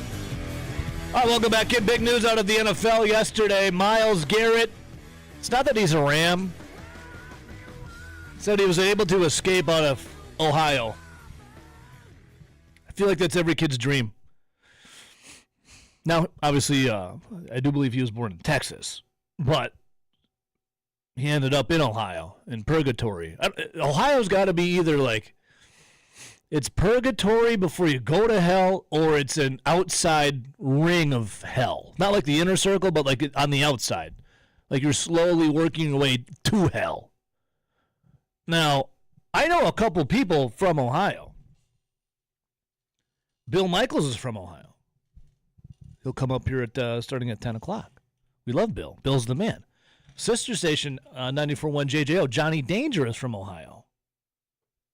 But they don't live in Ohio anymore. They got out. They said, I'm done. I'm out of here. Myles Garrett, he's got to be the happiest man in America right now today. And you know who's got to be probably the saddest? Jared Verse, the Rams' two-time Pro Bowl pass rusher who was sent to Ohio with multiple draft picks in exchange for the two-time NFL Defensive Player of the Year, Myles Garrett. You know? Diana Rossini, she put up her marriage in flames and career in flames in order to help Mike Vrabel land a wide receiver as the Eagles. They trade away A.J. Brown. He's now a Patriot. We called that. We said that was happening. After this whole Diana Rossini, Mike Vrabel thing started happening, we're like, this is A.J. Brown will be a Patriot because of this. And it happened, as predicted accurately. Myles Garrett, though, in a statement, he did say that Cleveland, the city, the fans, the Browns, it shaped him. It made him, quote, tougher. Well, yeah. Could you imagine getting up every day knowing you have to work for the Cleveland Browns? Oh. You think you got a job that you don't like? Imagine all the money in the world, yet still having to work for the Cleveland Browns. It goes to show you that money, it can't buy you happiness. There's no way you could go to sleep at night being Myles Garrett, knowing that the next day you wake up that you're part of the Cleveland Browns organization. That's got to be just brutal. All the money in the world could not buy you a pillow soft enough, a bed comfortable enough to make you sleep good at night, knowing that you're in Ohio, in Cleveland, playing for the Browns. So yeah, I do believe him when he said it helped make me tougher. I believe that. In his goodbye statement, he also said, quote, the best days of this franchise are ahead. As we know about the Cleveland Browns, just as an outsider looking at that fandom, isn't that their mantra? Isn't that everything that consumes their mind, the Browns fans' mind, is the hope that better days are indeed ahead? Of course they're ahead, Myles. He said, quote, the best days of this franchise are ahead. And he's saying that as he's a two-time NFL Defensive Player of the Year. He's saying that as he finally gets to leave, he gets to escape. He's made it out. You're a Browns fan waking up this morning. Like, we just lost Myles Garrett, one of the greatest defensive players to ever play the game. We just lost Myles Garrett. Now, you got to be thinking that the only way as a Browns fan is to be thinking that the best days have to be ahead. Because right now, oh man, we fell on black days. This is tough times. And as a Browns fan, When have your days ever been good? You have to believe that the best days of this franchise are ahead. Otherwise, what's the point? And then in his goodbye farewell statement, he did say, quote, "Loving you is easy. Leaving you is the hard part." This is about Cleveland and the Browns. Loving you is easy. Leaving you is the hard part. In absolutely no way, shape, or form do I believe Myles Garrett at all. It's saying that loving the Cleveland Browns, loving you is easy. It's got to be the exact opposite. Loving you is hard. Leaving you is the easy part. Could you imagine? You ever seen the show Breaking Bad? If you've seen it, if you haven't seen it, I highly suggest it. It's phenomenal. If you have seen it, Myles Garrett, now not to the T, but Myles Garrett is like Jesse Pinkman.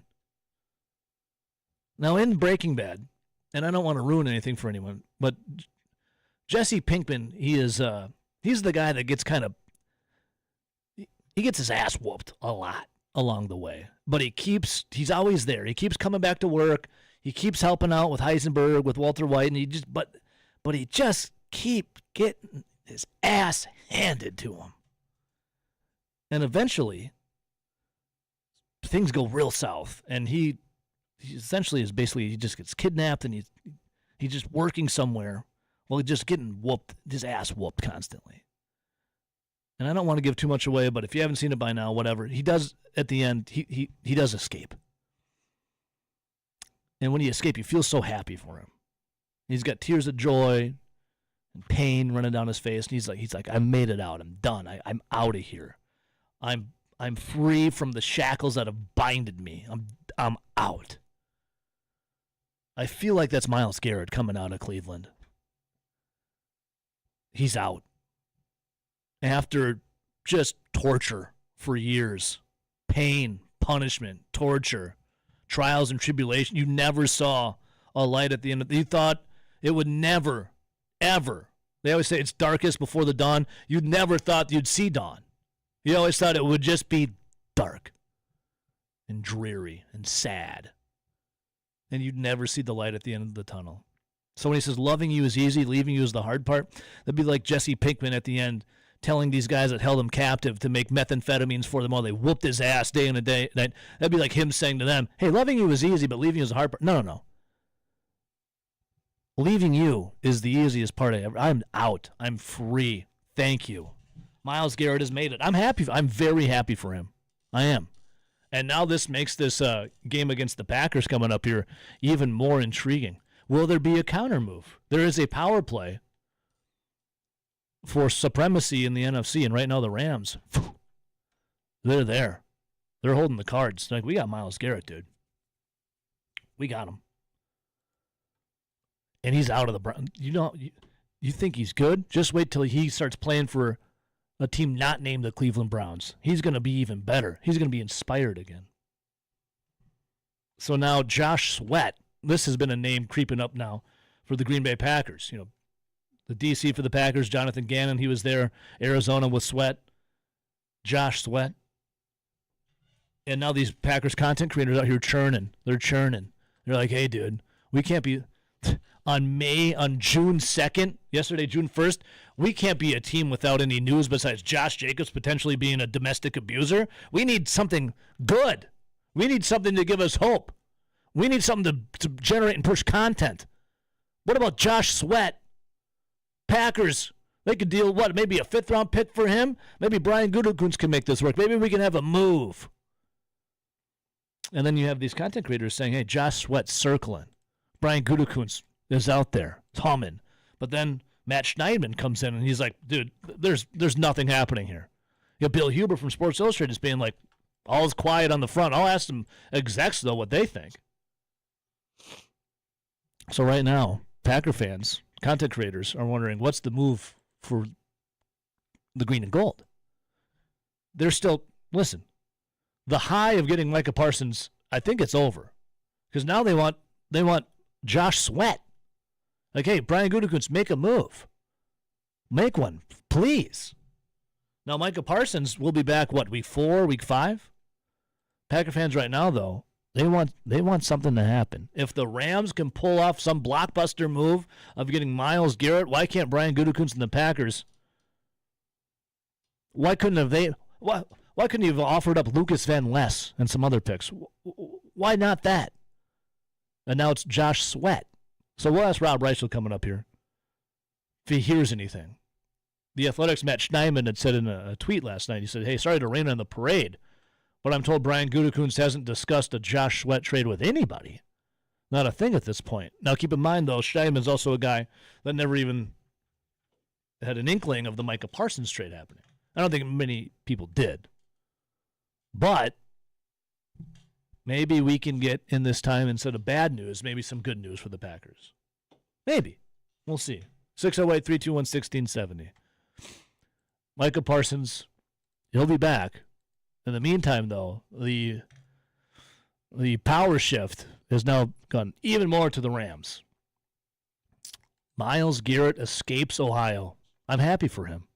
I'm not happy for the NFC and the chances for the Green Bay Packers now, but I'm happy for Myles Garrett to get out of, I don't know if it's purgatory or some kind of circle of hell, but could you imagine escaping Ohio? God, it's got to feel good.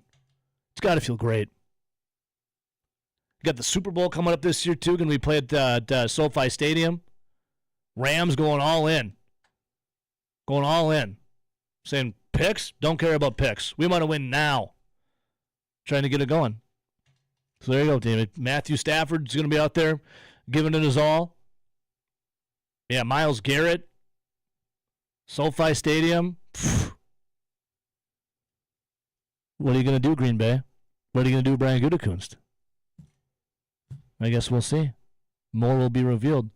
The Browns told the Rams that no deal would get done without including the 25-year-old Jared Verse. So he's in on the deal. Feel bad for him. The Rams' 2024 first-round pick. He had 12 sacks, 22 tackles for loss the past 2 seasons. Let's see here. Quote, we met with Myles on Saturday and told him we are extremely grateful for all that he had contributed to our team and our community and that he will always be a Cleveland Brown. Oof. We look forward to welcoming him back at the appropriate time and wish him and his family only the best, said D and Jimmy Haslam. Man, think of this. The Haslam group, they just lost Myles Garrett, and coming up, Giannis Antetokounmpo is not going to be Milwaukee Buck either. They're losing generational talents left and right. Tough. Man. All right, we'll talk to Rob Reichel about this. I can't wait to talk to Robbie about this. And also what's going on with Packers and OTAs. Week 2 for OTAs underway. Back in practice yesterday, today, off on Wednesday, then back at it on Thursday. Mandatory minicamp coming the 9th to the 11th, and then back to week 3 of OTAs. And all of OTAs, by the way, voluntary. So someone had asked yesterday, where's Josh Jacobs? He's not in jail, so why isn't he? Well, it's voluntary. Now, some guys do have this in their contract that they get more money if they do indeed participate. But some guys are like, maybe that amount of money. Like, hey, I got some other legality issues happening. I want to stay out of the limelight here. All right, Rob Reichel. We'll talk a little more Green Bay Packers with Robbie coming up here. Good for Myles Garrett. You ever hear anyone say, hey, I want to go vacation in Ohio? I never have. Good for him for getting out. Tough for the rest of the NFC, but good for him for getting out. Good for him. I will take a little break here. Rob Reichel coming up next. Just took my son to a trip domain. You can't run up over again.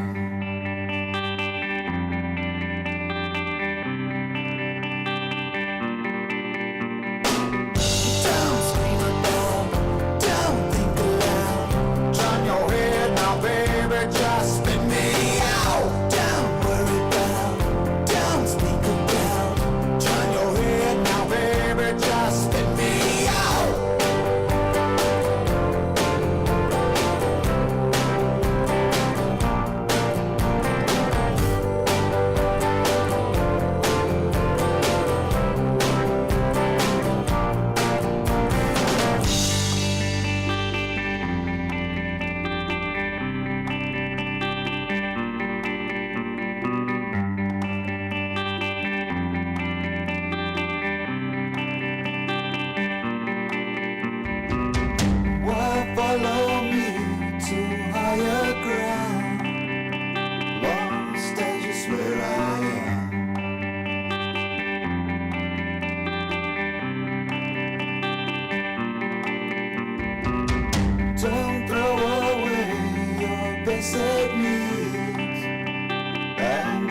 to vanity.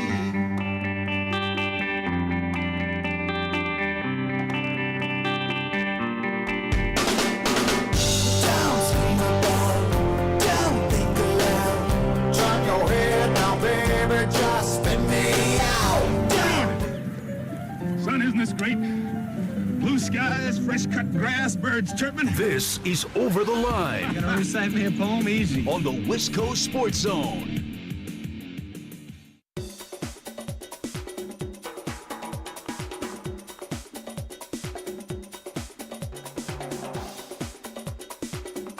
Over the Line will resume in 3 minutes.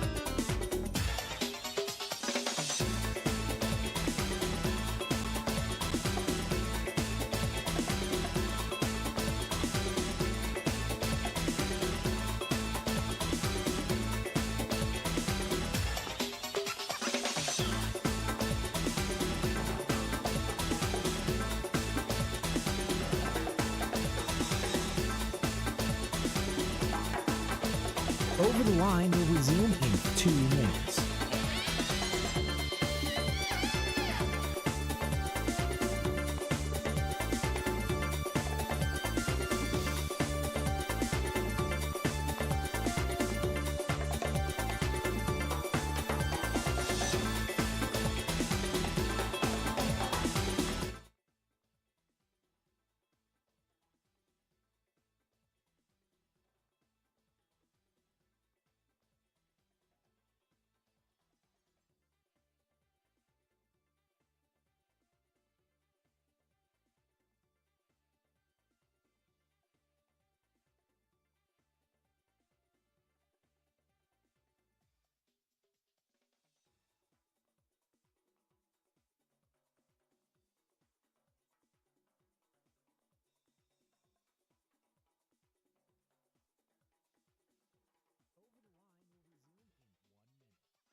Over the Line will resume in 30 seconds.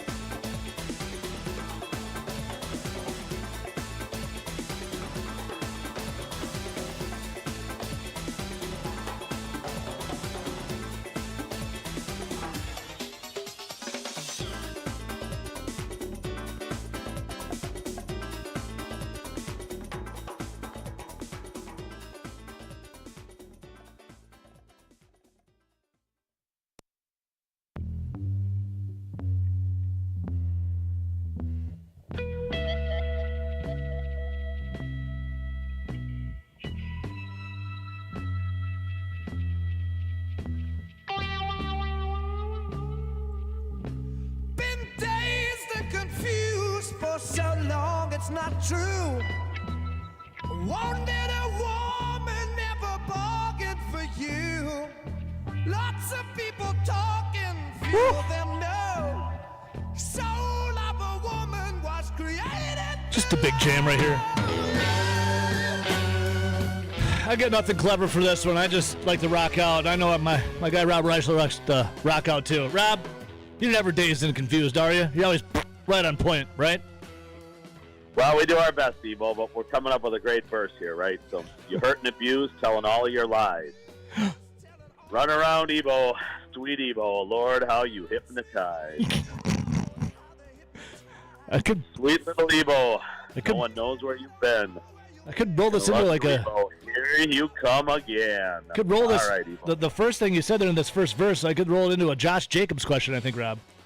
Yeah, you probably could. There's probably a lot of angles you can go with that, my friend. Yeah.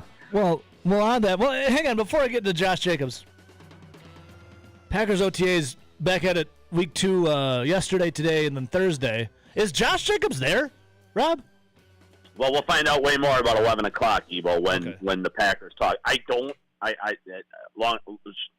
I'll be quick, as quick as I can be.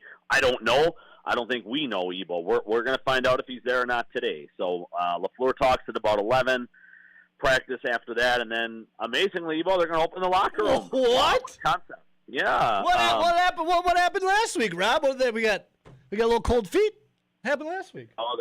Oh, they got cold feet, Evo. They're pretty darn terrified that maybe a week's worth of PR training, Evo, will have some of these guys ready to answer the real hard hitting questions, right, by the state media. Again, this was all very easy. All you do is tell your guys to start out with a statement that says, "I'm here to talk about football, not to talk about Josh Jacobs." But Evo, to the Packers' credit, they're gonna open up the locker room today and tomorrow. And normally it's only supposed to be 1 day a week.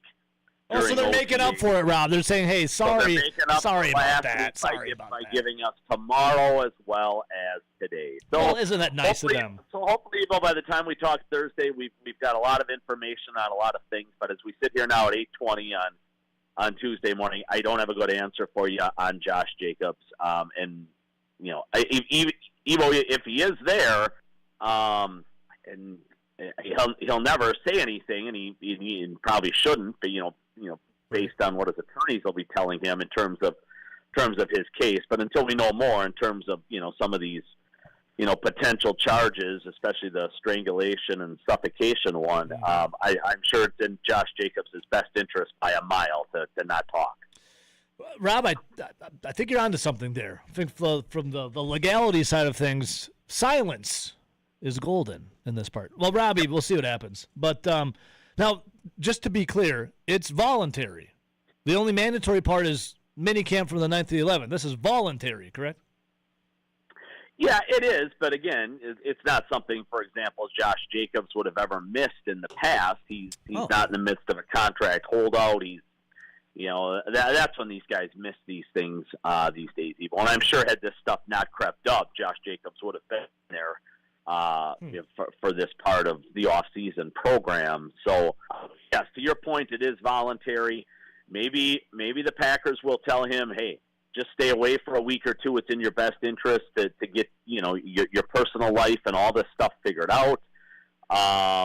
But maybe, again, a guy like Jacobs says, hey, it's you know how it gets, Evo. Sometimes work is a nice release and a nice escape from problems in your personal life. So there's certainly the chance that he's there, and football provides him the outlet and the relief he needs from all this stuff going on off the field. But it's going to be a fascinating next handful of weeks, Evo, as we wait to find out more if there's going to be any charges. If there are.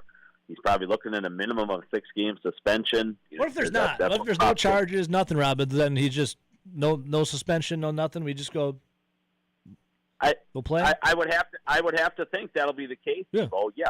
But under the CBA, the way that works, I think on any domestic situation, it's a minimum of 6 games when charges are filed. So if they are filed, either way, we've talked about this before. Yeah. The Packers need another player in that running back room. You can't count on Lloyd. Brooks is a third down guy. Either way, as soon as Wilson signed with Seattle back in March, I think you and I were talking about, boy, they better add a running back. Well, they didn't draft one. They haven't done anything since then in free agency. With or without Josh Jacobs, Evo, they need another running back. If they don't have Josh Jacobs, they might need 2 of them.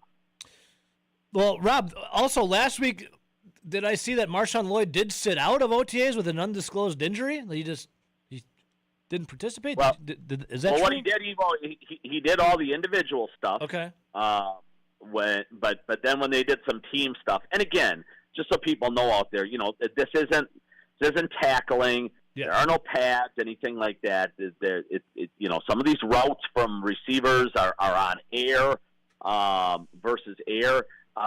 So this isn't overly physical, but he did do the individual stuff, sat out the team portion last week's practice, Evo, which again, they might just be bringing him back slowly and nursing him back from all his off season. Cripes, his 2 years of malady, Evo. We'll see what he say. Okay, all right, good. Well, Rob, let me ask you this: something else that is crazy. We just saw that, and I'm happy for Myles Garrett to get out of Ohio, Rob, to get out of Cleveland. Life now can begin anew for him. I'm happy for him. What I'm not happy for is the NFC has now kind of been put on notice by the Rams. What did Rob Reichel think of the big news of the big trade happening yesterday with now Myles Garrett being with the Rams? Yeah, and I just put something up an hour or so ago, Evo. The Rams were plus 800 to win the Super Bowl prior to that trade. Now they're plus 600, and God, I even think that that should be closer to plus 200 or something like that. I would throw my money on that if I were a gambling man, Evo. The Rams have had just a tremendous offseason, Evo, right? Even before this trade now for Garrett, they had gone out and they had got themselves, Trent McDuffie, the corner from the Chiefs. I mean, they were all in on making this a big offseason. Yet you weren't exactly sure why they took Ty Simpson in the draft, Evo, but it became a little more clear after yesterday, because the trade was always in the works here for Myles Garrett, and they did not have a number 2 quarterback on the roster. But boy, that is an absolutely stacked roster, Evo, and Pro Bowlers everywhere. I think I read yesterday they're the first team in NFL history to bring back the reigning offensive and defensive player of the year. Right, Stafford was the MVP of the league. Myles Garrett's a 2-time defensive player of the year winner.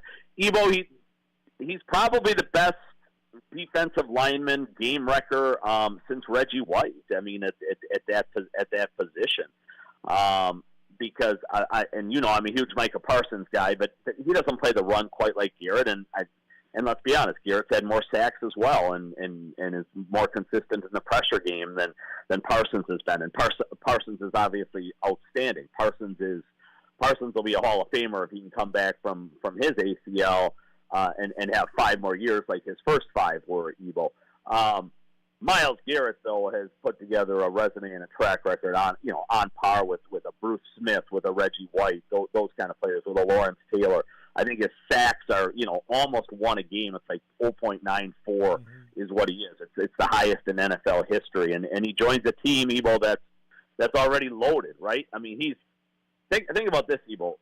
I would think 80% of those games, 75% of those games that he had in Cleveland in the fourth quarter, the Browns were chasing people, right? They're down, like the Packer game last year, where they were down 10-0 with 5 minutes to go. The Browns traditionally are going to be down 2 scores midway through or late in the fourth quarter. And what's the opposition doing then, Evo? They're running. They're trying to run out the clock. Now he's going to a Rams team that's probably going to be up 2 scores in 13 of their 17 games or something like that. And Myles Garrett can absolutely tee off in that fourth quarter. We're talking about he's had years with 20 sacks and things like that. Think what his numbers could be, Evo, when the Rams are beating teams 31-11, 30-13 or something like that in the fourth quarter, and teams are whipping the ball all over the place, and Garrett can just tee off and go to try to pile up sacks. So it's a fantastic move, obviously, for the Rams, who are all in, trying to win here before Stafford is done. A couple more years yet out of Stafford. You look at that roster, though, right? With Puka and Devontae, probably not many pairings of wide receivers, and I know Devontae's slipping a little bit, but there aren't many duos 1-2 that are better than those guys. The offensive line is really solid. It's a nice running back in Kyron Williams there. The defensive line now becomes just packed with Garrett joining that group that is going to still be led by Byron Young. The secondary, which was not good last year, very average at best, got a lot better in the offseason when they went and made a couple moves to beef that thing up. The highlight, obviously, being Trent McDuffie, the Pro Bowl corner who they got from the Chiefs. So, Evo, there's not a lot of weaknesses on that football team. The Rams were plus 800 going into yesterday at this time, ended up plus 600 by the time the day ended. The Packers, Evo, started yesterday plus 1,500 to win a Super Bowl next year. They fell to plus 1,700. Everybody's odds, if you weren't the Rams, went the other way yesterday. As soon as the Rams got Garrett, their odds to win the Super Bowl got better. Everybody else's got worse. Green Bay went from, like I said, plus 15 to plus 1,700 yesterday. I think they're a stretch at best to be sniffing any kind of high, in any rarefied air this year. I don't think that's going to be a great football team in Green Bay, but their odds dropped a couple notches yesterday, and the Rams are undoubtedly the team to beat right now in the NFL. All right, Robbie. So with that, then I did see, in this time now, some Packers like content creators there's a push yesterday that the Packers and Brian Gutekunst were now talking about Josh Sweat coming up here from the Cardinals. Have you heard anything, Rob, about Sweat? Gutekunst make a little magic, get him here to be a Packer? So here's the only thing I'll say on that, and we, as we did this last summer, and we continued to say right over and over, boy, there's all these Micah Parsons rumblings, and everybody knows Parsons wants out of Dallas, and things went sideways with him and Jerry Jones, and could Green Bay ever get in on that? We just kept saying, boy, it's just not the Packer way, right? 5%, 10%. It's just not something the Packers do, and obviously Micah Parsons winds up in Green Bay. Evo, Josh Sweat is probably the best player on that roster. Arizona's going to maybe be the worst football team in the league this year. There's undoubtedly the LaFleur connection, right, with the brother now being the head coach in Arizona. Sweat's 29, 12 sacks last year, a really high-level player. The Packers don't have an elite defensive end the first month of the season, and as they wait for Parsons to get back, and then there's no guarantee that 2026 Micah Parsons is going to be the same as 2025. Listen, these things won't happen quickly. Maybe there's been a lot of talks already that we just don't know about, but there's going to have to be a lot of contractual stuff figured out. If you're Josh Sweat, Evo, much like Myles Garrett, he had his first, whatever it was, 6-7 years in Philadelphia, was a really high-level player for the Eagles. I think he had 45 sacks or something in that time, won a Super Bowl with those guys in 2024, cashed in a big check in 2025 to go to Arizona. I'm sure like Garrett now, he's sitting there, and Sweat's 29, Evo. That's, he's probably got 3 really high-level years left, maybe, and then we always know there's a decline once you get into your 30s. He knows his window is short. Now, he does have a Super Bowl. That's the big difference between him and Garrett. But if he wants to go back, he's not doing it in Arizona, and these are going to be wasted years. And if Arizona's in a rebuild right now, and Green Bay can offer a couple of reasonable draft picks and maybe a player or something like that for Sweat, kind of like the Rams did yesterday, gave up a really nice defensive end and draft picks to go and get Garrett. Listen, the Packers right now, to me, on a neutral field, they're 7 points worse than the Rams. Okay.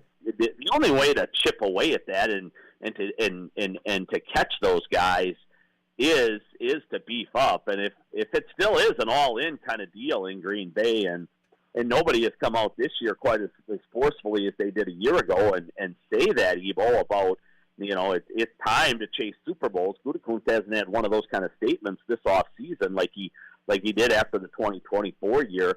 I don't think it's a rebuild at all in Green Bay, Evo. I think they should still be, of the concept that they can chase the title this year and do some pretty good things. Mm-hmm. But right now, they don't have a roster that matches the Rams. I don't think they have a roster that probably matches Seattle. I think Detroit might be a little bit better. And after that, Evo, you can flip a coin. They're probably on par with everybody else. Philadelphia took a step back yesterday when they traded A.J. Brown.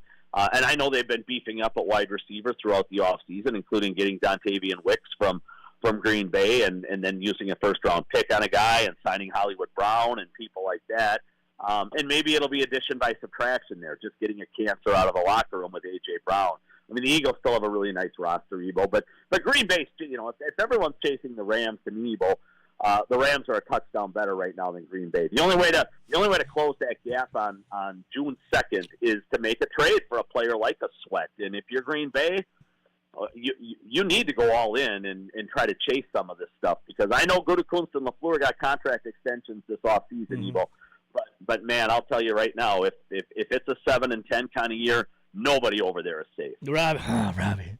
Yeah, we got in this time right now, Rob. You know, we thank the football gods for giving us this little trade. We'll see if Brian Gutekunst got anything up the sleeve.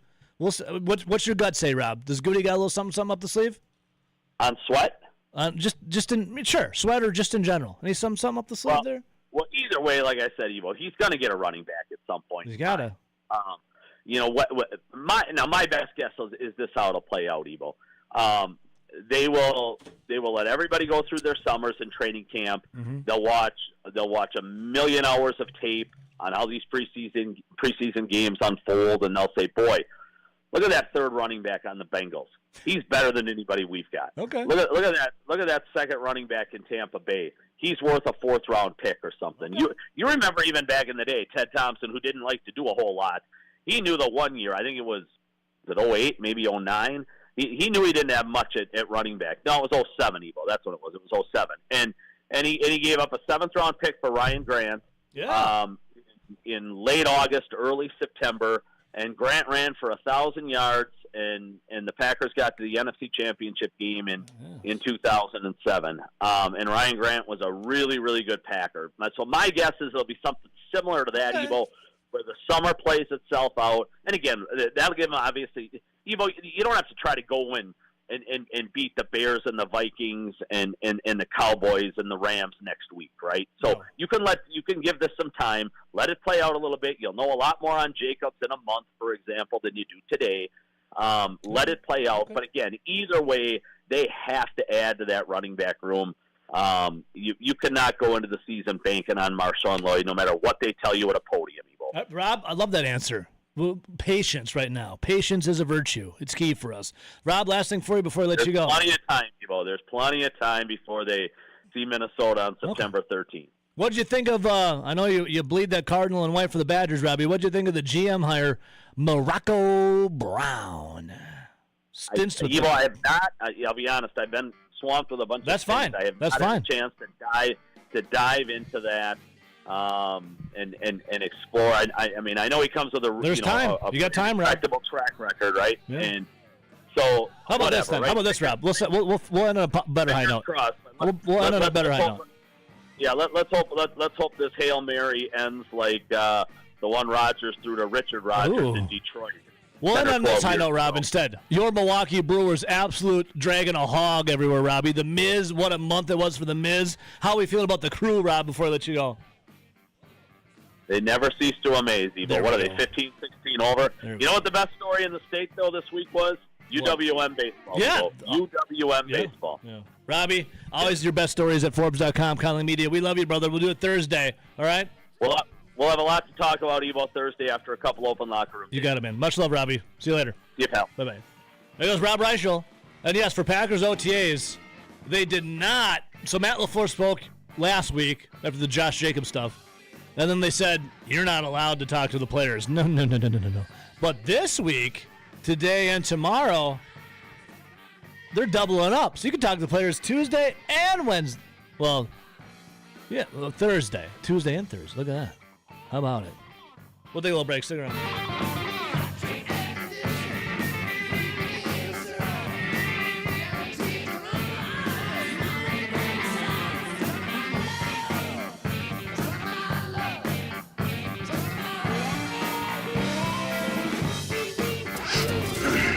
Are you gonna bark all day, little doggy? This is Over the Line. Or are you gonna bite? On the Wisconsin Sports Zone Radio Network.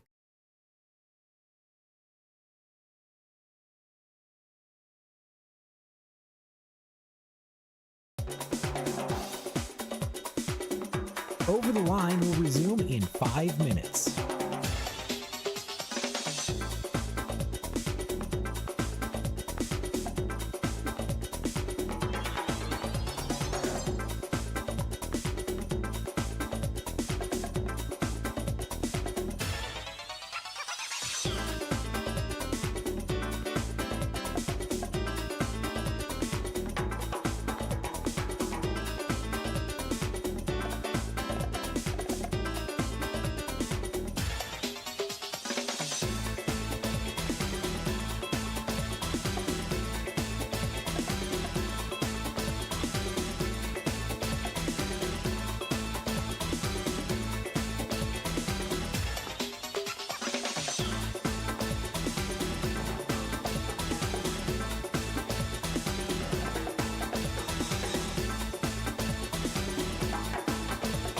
Over the Line will resume in 4 minutes.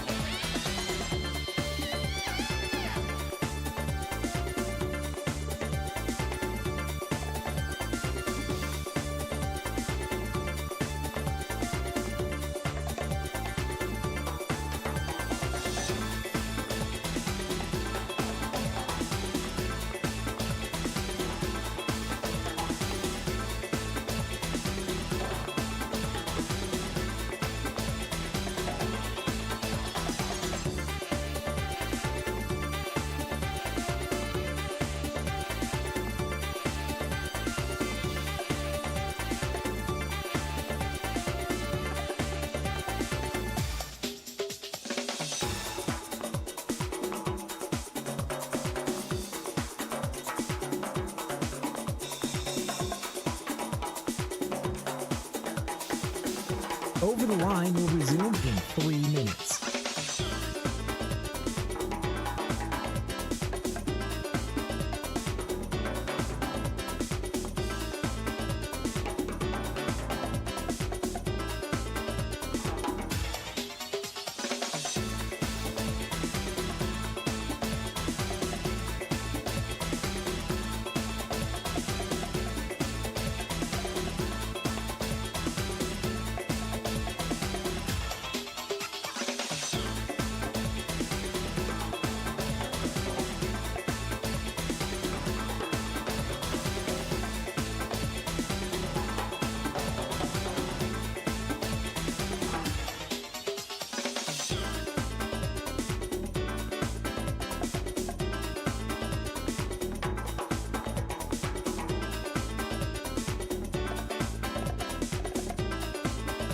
Over the Line will resume in 2 minutes.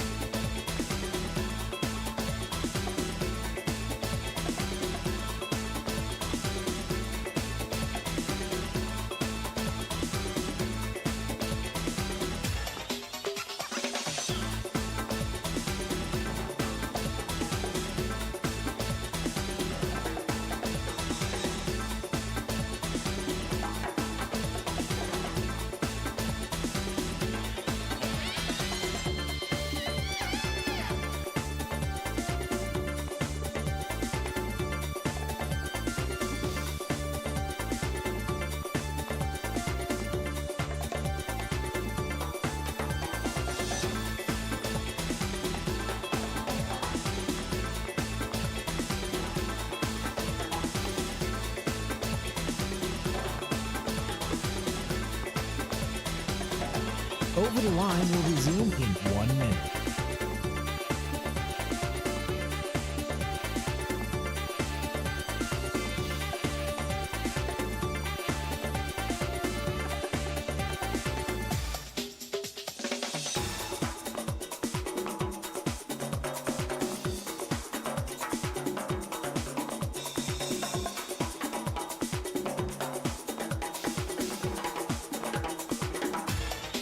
Over the Line will resume in 30 seconds.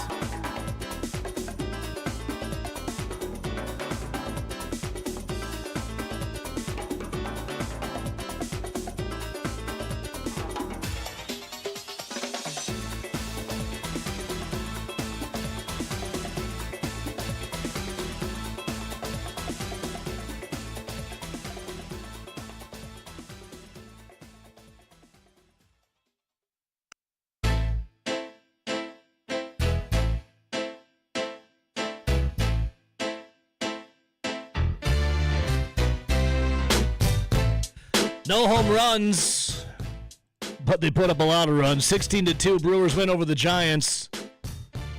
Spanking them. Huge second inning. 7 runs for your Milwaukee Brewers. Continue to just to be hot. How about Yelly? After looking a little silly on the plate. Series previous. 3 hits, 2 ribbies. Yeah, man. Bryce Terang popping out of a slump. That was nice to see, too, what Terang was 0 for 21. And said, you know what, Mr. Excitement that I am, let's get involved. What else? Hamilton, David Hamilton, 3 for 5. Luis Rengifo, 3 runs. Cheerio, 2 for 4, 3 ribbies. Brewers have won 6 of 7. Giants have lost 6 of 7. Brewers so hot. So hot right now, dude. And then the 7-run rally that occurred while a giant version of a character from Backyard Baseball sat in the front row next to the Brewers dugout. Pablo Sanchez. If you know, you know. If you don't, you may have missed out on one of the greatest baseball games of all time. And one of the greatest guys to ever play the game in Pablo Sanchez.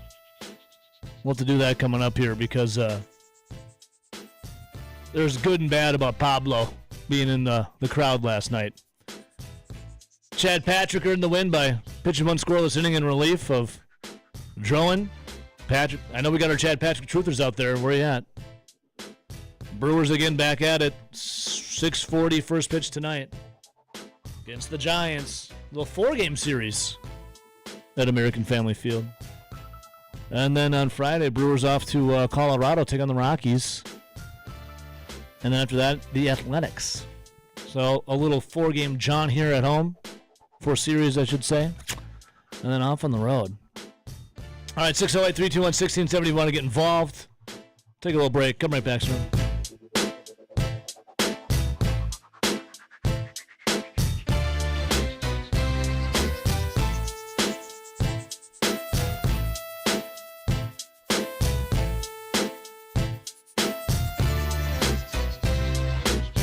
This is Over the Line. Oh, I'm sorry. Did I break your concentration? I didn't mean to do that. On the Wisconsin Sports Zone Radio Network. Please, continue.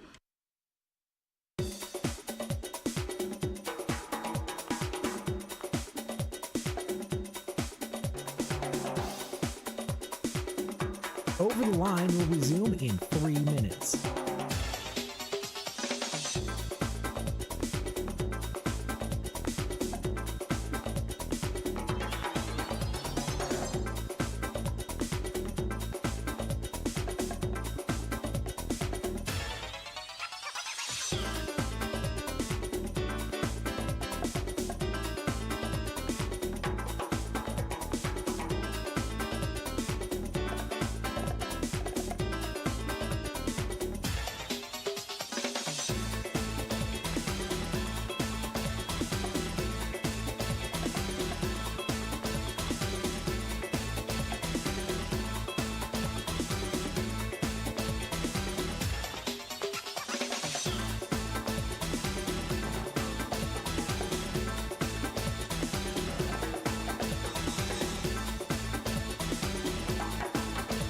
Over the Line will resume in 2 minutes.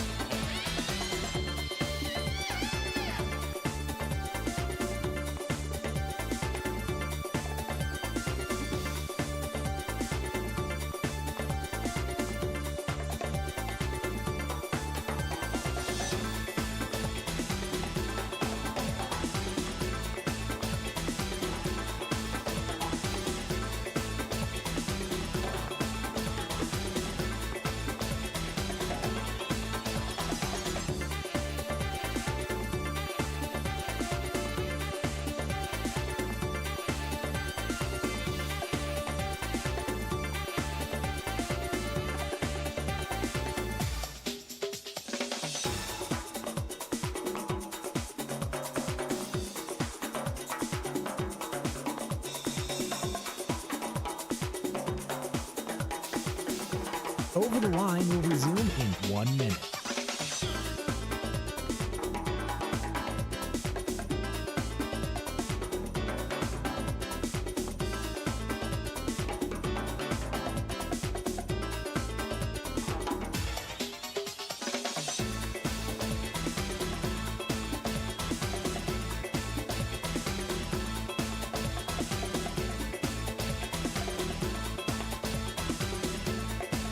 Over the Line will resume in 30 seconds.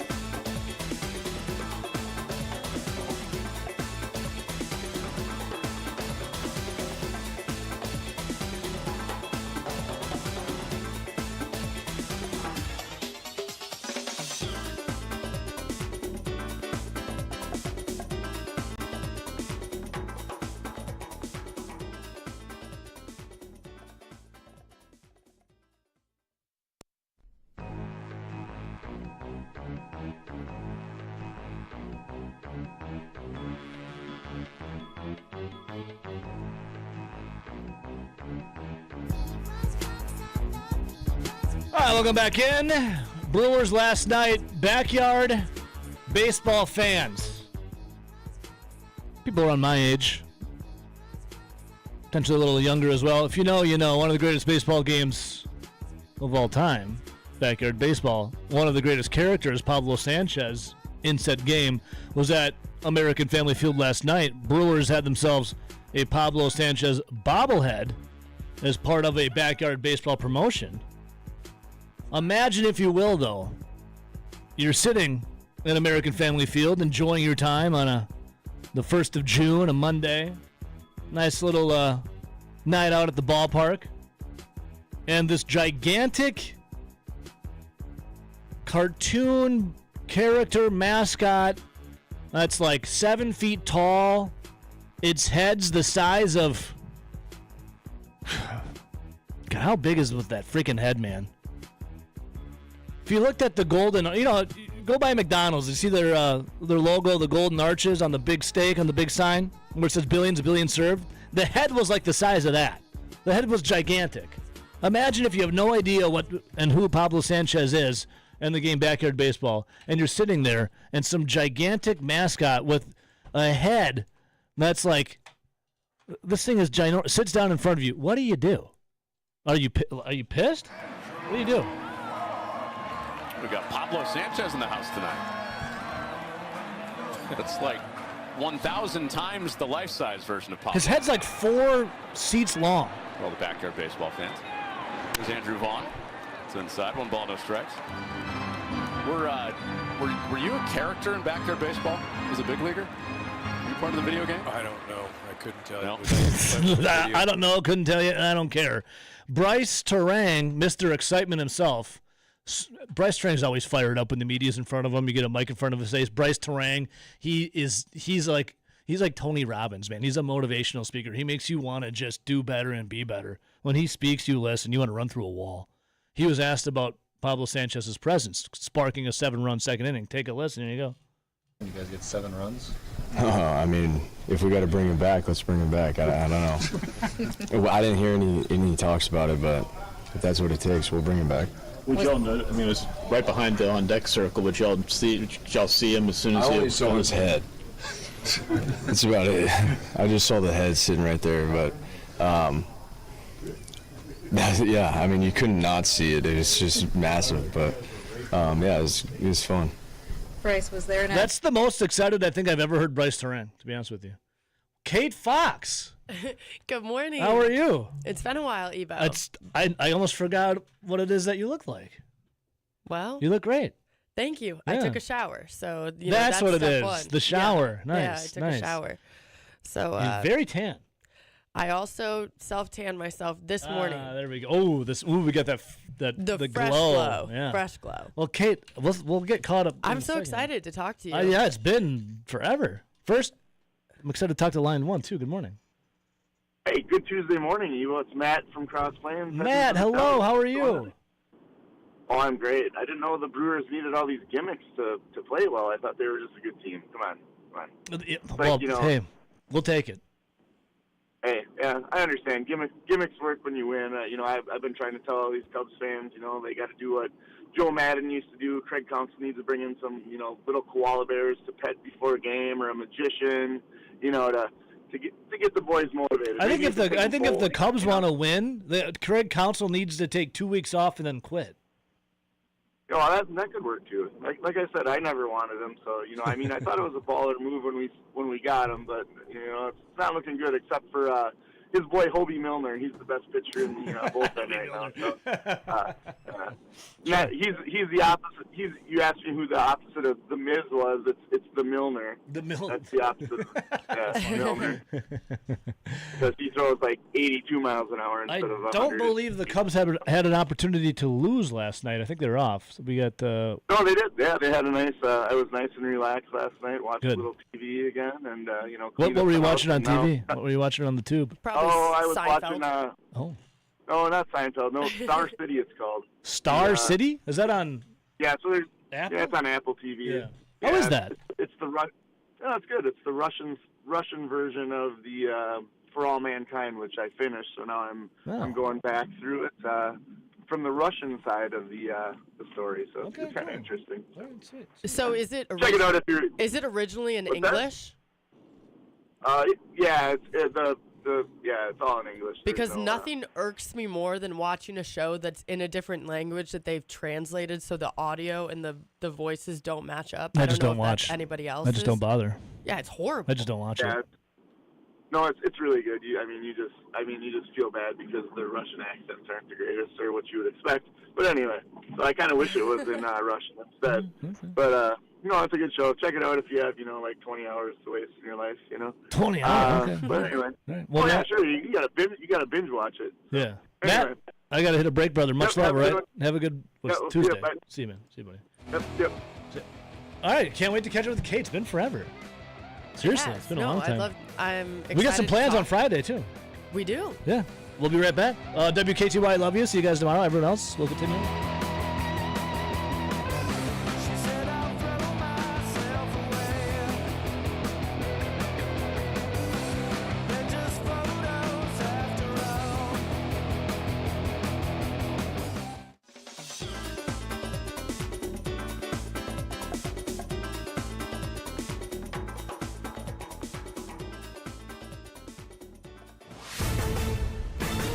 This is a Wisconsin Sports Zone update. Well, the Milwaukee Brewers would win in a big way last night at American Family Field, defeating the San Francisco Giants 16-2. Now, despite not hitting any home runs last night, Milwaukee's 16 runs and 18 hits were a season high. Christian Yelich and David Hamilton each went 3 for 5 with 3 runs, while Jackson Cheerio was 2 for 4 with 3 RBIs, and Bryce Terang ended an 0 for 21 slump by going 2 for 2 with a double and a triple in Milwaukee's blowout win. Terang says games like this feel good for everyone. Feels good for everyone.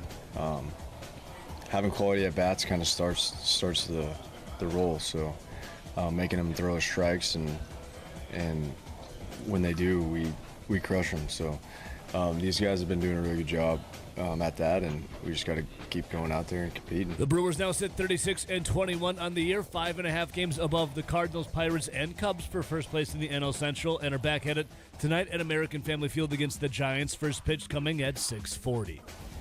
For nearly 40 years, ABC Wisconsin Apprenticeship has been helping men and women transform themselves into highly skilled trade professionals. These skills are in demand and provide strong wages and benefits for a bright future.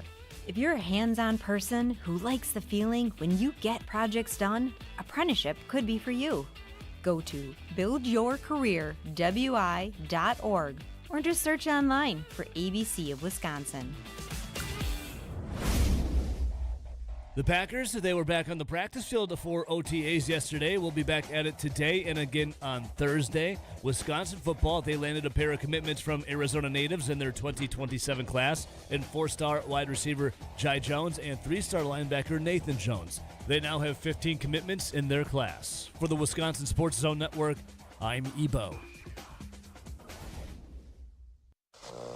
Play it safe? Nah. You gotta fight for your right. We don't abide by your rules. Sometimes it's okay to get unruly. This is Over the Line from the Alpine Liquor Studio. Alpine Liquors, Dane County's largest independently owned liquor store, proudly serving DeForest and beyond.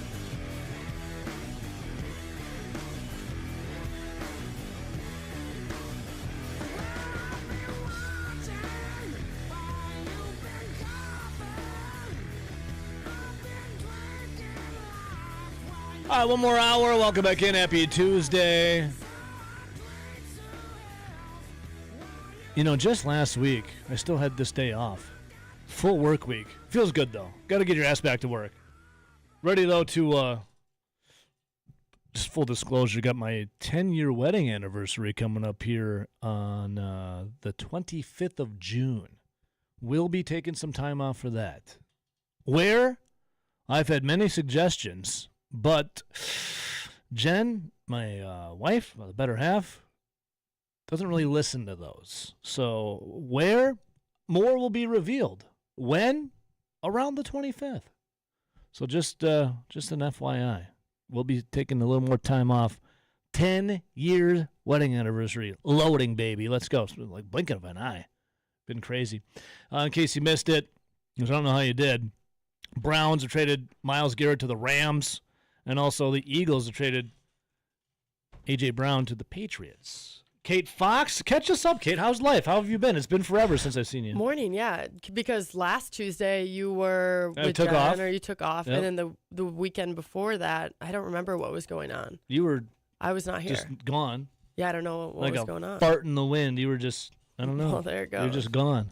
One thing about farting as a woman, Yeah, tell me more. like you can drop a crazy one in the bar, and then you can look around and nobody's ever gonna be like, "Yeah, that was you." You don't expect the. You expect a guy. You expect like the worst guy you've ever met to just drop that. So then like a minute and a half later, like people start smelling it, and you're like, "Oh, I can't smell it yet," and then you start smelling it, and you're like, "Oh, this is rancid. This is absolutely disgusting. Who did that?" And then you're looking around, are also looking around. So anyways. So what you're saying is if we're ever out at a bar and I smell something, I know it's you. Well, potentially. Yeah, it's like, I'm not saying 100%. That's a Kate Foxer right there. I'm not saying 100%, but I'm just saying, like, for all the men listening, when you're at the bar and you smell a horrible one and you're looking around and everybody thinks that it's like you can just be like, "Don't lie to me." Like, I know that. Just come clean, okay? Yeah. So hilarious. I'm sorry, I just had to say it. No, I didn't expect this on my bingo. I like this conversation though. You seem like you've been hanging out around some clubhouses a lot. How's the Sky Carp going? I'm not the clubhouses, but I will talk about How's the game itself. How's the game go? The Beloit Sky Carp. It's actually been really, really good. Good. They had 3 sellouts this weekend, which is huge for them. And I mean, we're the smallest market in any of minor league baseball. Single A, high A, double A, triple A. We're the smallest market because we're in Beloit, Wisconsin. What are we doing? Anyways, Beloit's on the come up a little bit right now. It really is. Yeah. Their downtown is really great. But we just got ranked 1 in a bunch of different categories all across minor league baseball. So it's been a good season so far, and we're rocking it. Our promotions are looking good, which I love Yes, to it's hear. number 1 in major minor league baseball for merch staff, fan service staff, usher staff, kids activities, pregame content. That's me. And most importantly, concession cleanliness. Well, I don't know if that's super important, but for some people it might be. I mean, cleanliness is close to godliness, Kate. And if you got some clean concessions, you don't have to worry about any, food. We don't need to worry about any. Absolutely. Yeah. And then we also got ranked 2nd in, I think, in-game promotions. So you are pre and in-game promotions? I'm both, yeah. So you're number 1 in pre-game content. True. Why did we slip a little bit for in-game? You know what? Because if you're number 1 in pre, what happened to the in? Are you too focused on like the game? Like what's happening? We have to figure that out. Well, I'm asking you. I personally think because aren't you the? I should be number 1. You are the in-game content. Yes. So you want number 1 pregame. What happens when the game starts? Then? Apparently, when the game starts, I'm a little too Do you get focused on the distracted baseball. or what? Well, one thing I will talk about, and you know how typically, I mean, at least in major leagues, you're going to have one person who does the content, the promotions content. Then you're going to have one person who does the interviews with the players. Yeah. Problem for me is I'm both. Yeah. So how am I supposed to be doing So maybe we're stretched a little too thin. Maybe here. we are. If we're only number 2 in all of minor So league baseball. in pregame we're interacting with just the fans? Yeah. Okay. And then in game we're fans and players. Yeah. So maybe we're stretched a little thin. Okay. Well, maybe that's something to look at. But I think there's 120 plus minor league teams in all of minor league baseball. If we're 1 and 2, we got to feel pretty good about that. But you know what they say about second. Yeah, you're the first loser. And I hate that. Yeah. Well, I don't. Maybe our questions are lacking a little bit for the players during like. What if they don't like my post game questions? But that's post game. What do we say in game then? Like let's say who do we pull aside? Someone that just got a hit or? No, I don't pull anyone aside in game. So the only things that I do with the players are post game, but I have to watch the game in order to have any questions for the post game. So maybe some of the fans are feeling a little left out once the game starts. I mean, if there are 9 innings, that's 18 half innings, 17 half innings. I think I have 12 live hits in there. So I do feel you like maybe ever- it's a little repetitive. What if they want somebody else? Do you ever throw out like T-shirts and stuff? Yeah. I Maybe- launched that thing. Maybe I think maybe what happened here is a couple people that got probably these random surveys. Maybe Mhm. they didn't get the They T-shirt. didn't.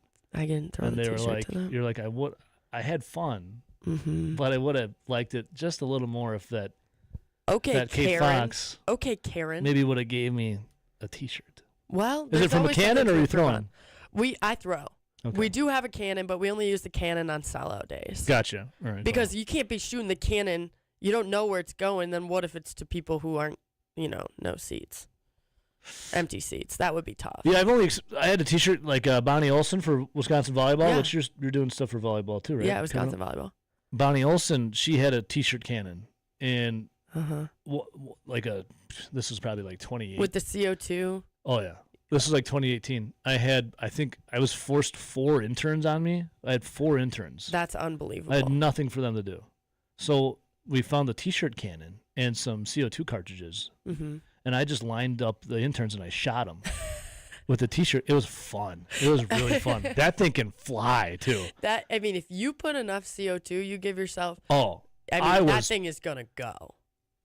It was borderline. If you were paying attention, you could get a mild concussion. 100%. And this one intern was so annoying. I was like, I had him turn around, and I'm like, everyone else, you can watch what's happening, but he's got to turn around. That thing was awesome. So, anyways, the T-shirt cannons. Maybe more T-shirt cannon. We'll get that in game to number 1. Other than that, what else have you been up to besides sky carping? You know what? I've been watching a lot of my brother's Little League baseball. Oh, I know what you've been doing. No offense to your brothers, but I hope they're doing well. I wanted to talk this. You caught up with Steve Stricker not too long ago. Yeah, I did. So we got AmFam on Friday. Kate, you're going to be there with me, right? Yeah. Okay. Yeah, I'll be there on Friday, We'll and get then to I'm that. also going to be there tomorrow golfing in the Pro-Am. Really? Yes. I got the invite. Who are you golfing with? I'm golfing with Leia. Okay, so, and then who else is in your group? We don't know yet. Oh, interesting. Yeah, there's a big party at Camp Randall tonight, and that's where people are going to decide who we're golfing with. I mean, imagine if I got to golf with Daly or something. That'd be huge. So John Daly has an event tonight at Woodman's on Milwaukee Street. Does so he? Northeast side Madison. Are you going to be there? It's not too far from my house. I think it's from 6 to 7:30 or 6:30 to 7:30, whatever it is. It's Good Boy Vodka. I think it's on this. I'll have to go look again when it is. 6 to 7:30. Woodman's, Milwaukee Street. So maybe, Kate, you could. I know you like the booze too. Maybe you go there, you pick up a little something, and you tell John, like, "Hey, I'm golfing tomorrow." You figure out a way. How about you put a good word in that you want to golf with me, Kate Fox and Leia? That'd be huge. Because he likes to smoke cigarettes. Which I put, on a good day. After a couple drinks. Not gonna hurt. Sounds like you guys could be a good pairing. That's what I'm thinking. So you're golfing tomorrow. I'm golfing tomorrow. So I can't be there at Woodman's tonight, unfortunately. Oh, that's okay. I'm going to a concert with Caitlin. What concert? Megan Maroney. Oh, she's tonight? Yeah. Where? In Chicago. Oh, then the Summerfest is in a couple weeks. Who's playing the AmFam concert on Friday? That is Little Big Town. Oh, okay. Megan Maroney was at she was at the AmFam last year. That's what it was. At Yeah. Bree Stevens. Yeah. Okay. Yeah, That makes sense now. She's that one at that Drink and Jack Off by Myself? That's Ella Langley. Oh, okay. But we love Ella Langley as well. Yeah, Drink and Jack Off All by myself. Yep, you think it's a different word, which it does sound like. Drink and Jack Off by myself. Yeah. Yeah. But it's actually, I'm drinking Jack all by myself. That's what we were saying, I thought. All right, so cool. So the concert tonight. You have golf with Concert John. tonight. With golf, the Pro-Am tomorrow. Pro-Am tomorrow. And then Thursday is the media day for AmFam. So I might stop down there, get some content. Actually, the Steve Stricker interview went super well. And I think that you know this, but obviously Steve's from Edgerton, so am I. Yeah. My mom went to high school with him. Yeah, he was in my uncle's wedding. Him and my grandma know each other really well, so we have that connection. We know each other.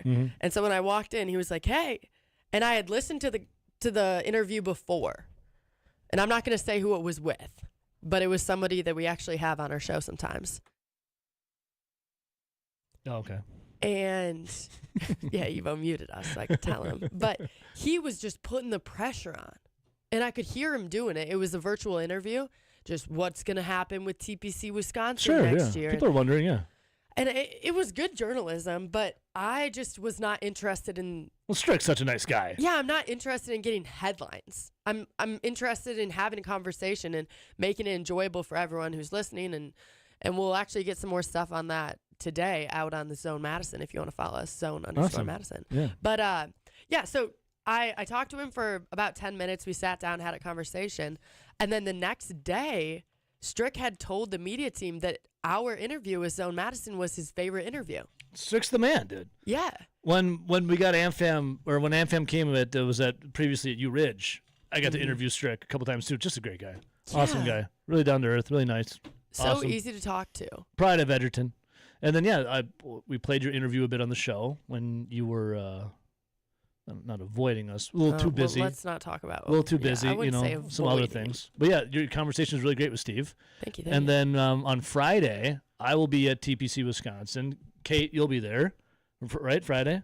I will be there. Yep. Kaylin, Absolutely. as well as Zach Heilprin. We have Badger football tickets to give away. Your chance to win, I should say. Not yours, but the listener. Yeah. So we have a little QR code. We got a little booth there. I'm going to be walking around too. Yeah, you got to go hang out. Yeah, we got to go. Yeah, we got to go shake hands and drink some libations. But if you're going to be there, make sure you stop by and say hi because, we'll have a tent right up there. Yeah, it's kind of right when you walk in. Yeah. It'll be to the left. Right when you walk into the left before the gates. So don't go in yet unless we're not at the tent. Then we're definitely Then inside. you got to find us probably at one of the awesome bars that they have out there. TPC's nice little layout. I did get a lay of the land on Sunday, so I live not far from there. Right. So there's Cherokee Marsh. So Jen and I like to go for walks out in the beautiful nature there, serene of Cherokee Marsh. Uh-huh. So right by Marsh, TPC, Wisconsin. And there was just the cabanas were being set up. I love that. Did you get in the cabana last year? No, you were the only one who got in the cabana. Ebo is just he's great at a lot of things, Ebo. Thank you. And you are very talented at sports talk. You're talented at talking to people, and you're talented at getting places that you shouldn't be allowed. I'm very good at it. I mean, I can absolutely schmooze with the best of incredible. them. So, yeah, you were in the cabana, but I couldn't talk my way into it. All I wanted was a couple of drinks for free. And this lady, this bouncer, she meant business. I mean, they told her, do not let anyone in without a wristband, and she took that so serious. I had a different wristband. She went to bed that night like, I'm awesome at my job. She was that lady wasn't letting a cold couldn't get in there. Nothing. That lady was letting nobody in there. I sweet talked. I got her. I don't know how. I just got the gift. You got do. in. You do. Got a couple beers. Said hello. Shook a couple hands. The bartender that was there that gave me the beers. Her dog literally just was put down. Did I tell you that story? No. I asked her. I'm like, hey, could I get 2 of your coldest, finest Coors Lights, please? Yeah. And as she's reaching in to get them, her no, I was there. Yeah, her watch beeped. Wait, I was there for that. I thought you were talking about the different cabana. Oh no, there was multiple cabanas. There was multiple cabanas I got into. The first one I also got into. Her watch beeped. She started crying. Yeah. And you were like, yeah, her dog died. What's going on? Her family dog died. Yeah. I mean, what do you even do in that situation? I asked her for 2 koozies. I said, I'm sorry to hear that. And do you have a koozie? But could I get 2 koozies too, please? Thank you. No, yeah, we'll get into. But the cabanas were being set up. I was already plotting how I was going to get in. We'll see how the weather holds. It's looking like there could be a couple showers, Debo. Well, thankfully, I don't melt in the rain. And I have rain gear. Just when I thought I got it all. In the cabana, drinking Jack off by myself right there in that cabana. That's Friday. Jack Daniels, right? That's what Ella's singing about? Yeah. We could do Jack Daniels on Friday. I mean, we don't discriminate. Never said no to anything. So. Yeah. All right. I'm excited for Friday. So Kate, myself, Zach Heilprin, Kaylin, we'll be out Friday, TPC. Wisconsin football tickets, your chance to win. Private tailgate. Do you know what tickets they are? Remember? Private tailgate and tickets in the suite, I believe. Oh, they're suite tickets. Yeah. Sweet. Literally. I mean, don't quote me on that, but that's what I'm understanding. I'm gonna go walk. I'll go to Caitlin's. I think I know where the info is. We'll be right back. Soon. Cowboy always finds a way to leave, drinking Jack all by myself. He's choosing Texas, I can tell.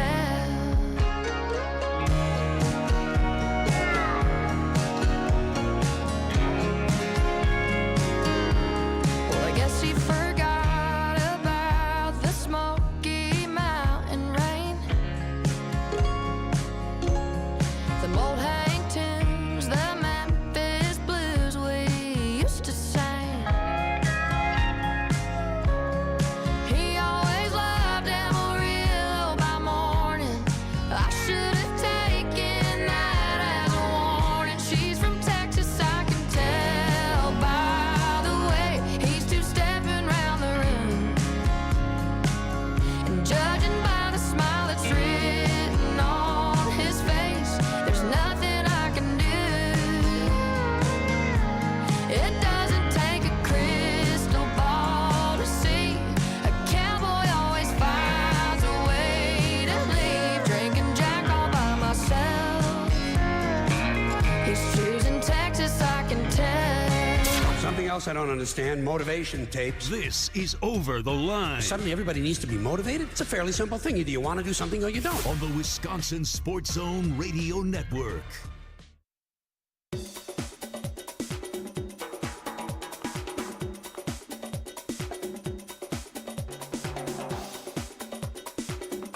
Over the Line will resume in 3 minutes.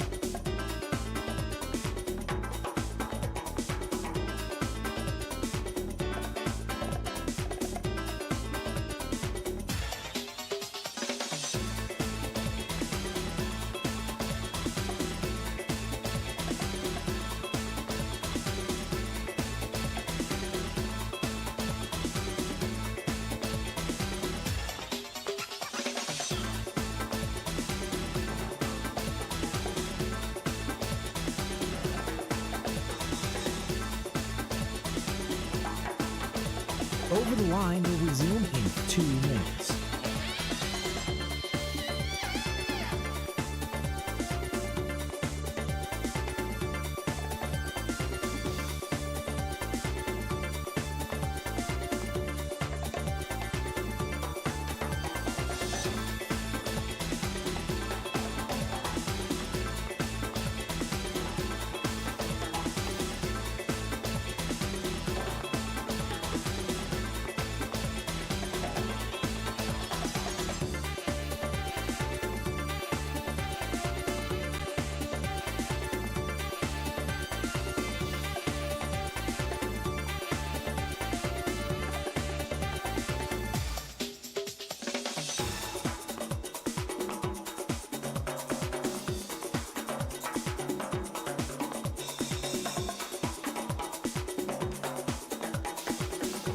Over the Line will resume in 1 minute.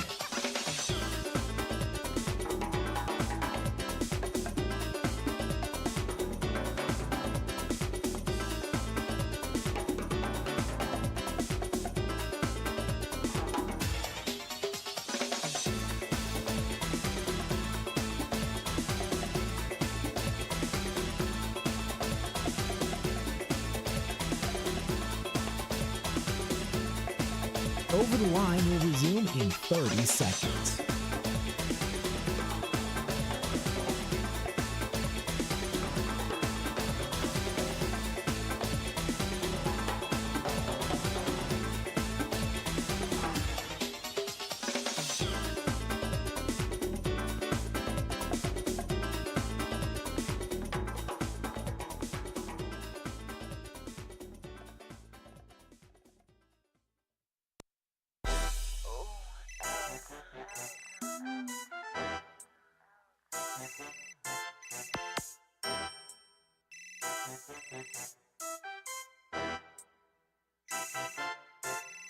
right.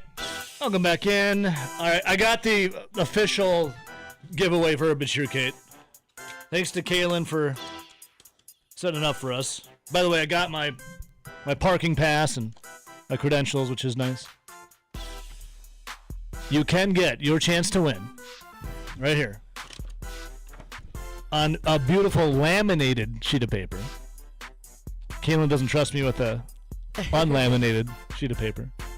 A pair of tickets to Wisconsin football's home opener against Western Illinois. That's a 6:15 game, 6:15 p.m. Ooh. With VIP tailgate party passes. So there you go. You go to TPC Wisconsin for AmFam Championship. You find me, maybe Kate. You're good at talking to people too. I can do that. If you go with me, I'll buy you a drink. Hey. One of the many great bars they have there at TPC Wisconsin for AmFam. Maybe Mrs. Wisconsin could get us in some places. Who knows? Where is she going to be? I hope she's still Miss Wisconsin. Is that a title you retain? I don't know. Do you have to compete each and every year? I'm not sure. I think you might have to do it every year. Should go find out. But yeah, that'll be fun. All right, 608-321-1670. Brewers get a big one yesterday.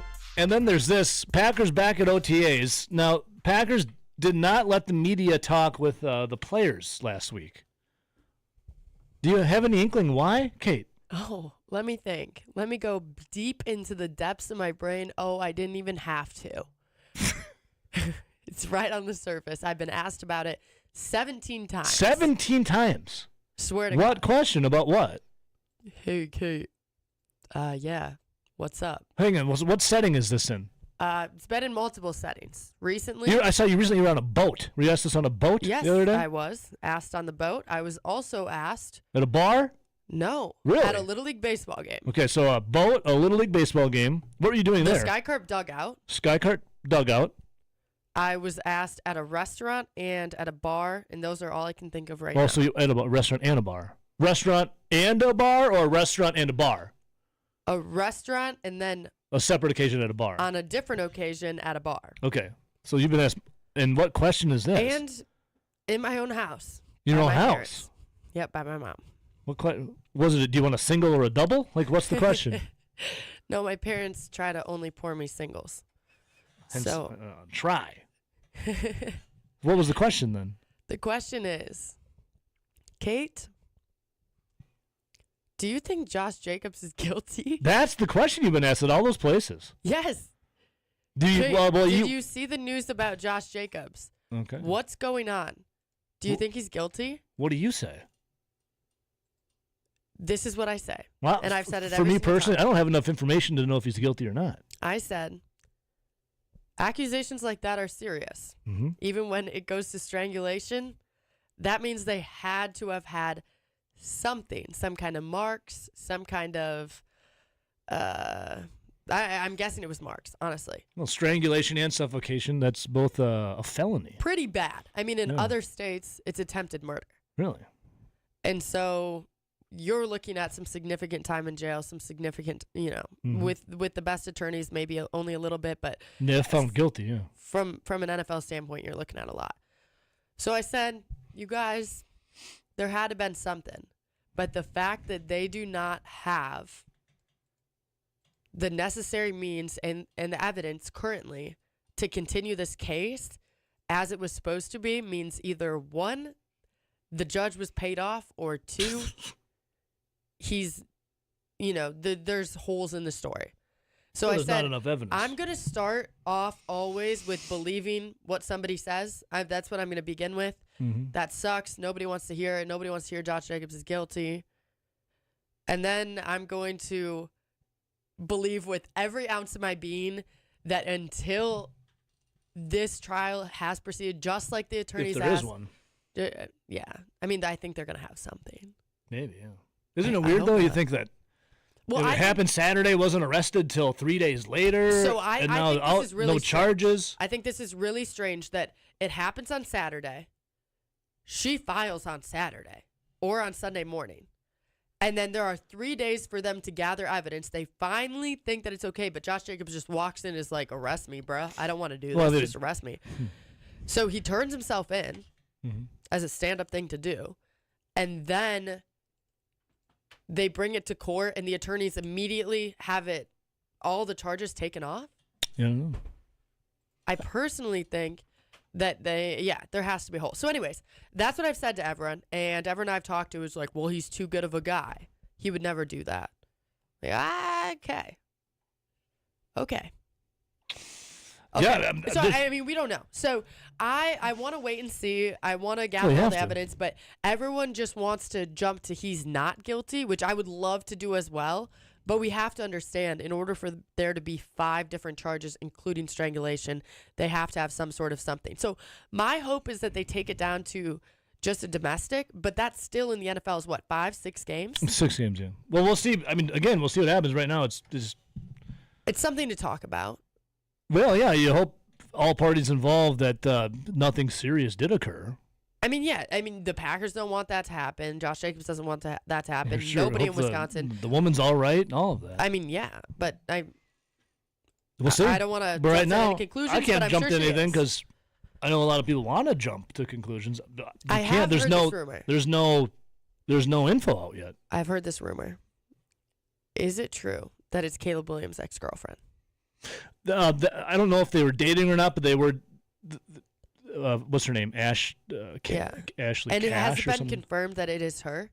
Because I have seen nothing confirmed that it actually was Ash. Again, there's so little of information. I don't know. I'm just going on what I see of, a little digging online. 608-321-1670, line 1. Good morning. Good morning, Evo. How we doing today? Jay, is that you?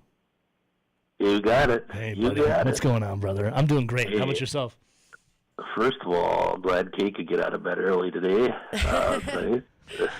I woke up at 4. I Second. got out of bed very early. Well, Kate, hang on, Jay.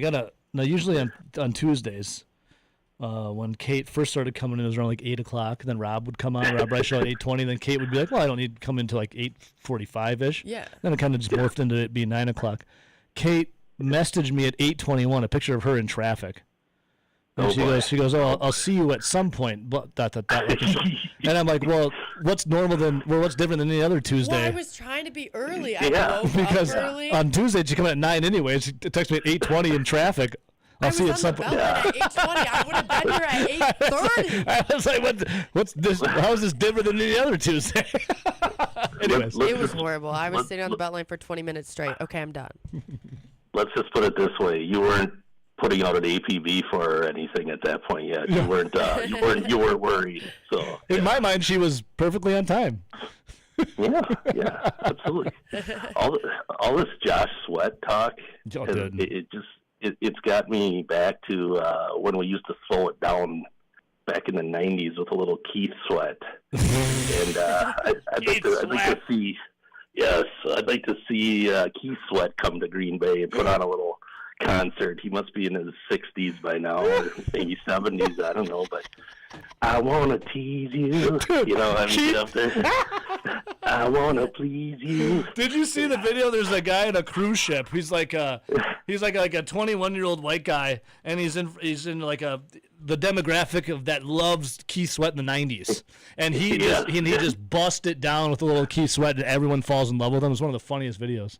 I'll have to play that. I've got to watch that absolutely, because there was 2 bangers when I worked at Fitzy's back in the day. There was Nobody.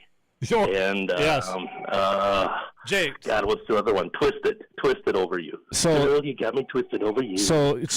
Do just Google white guy sings Keith Sweat on cruise, and you'll find it. It's amazing. All right. Sounds good, brother. Sounds good. I got to run. You got it, man. You just much love, Jay. See you, buddy. Bye-bye. Line 2. Good morning.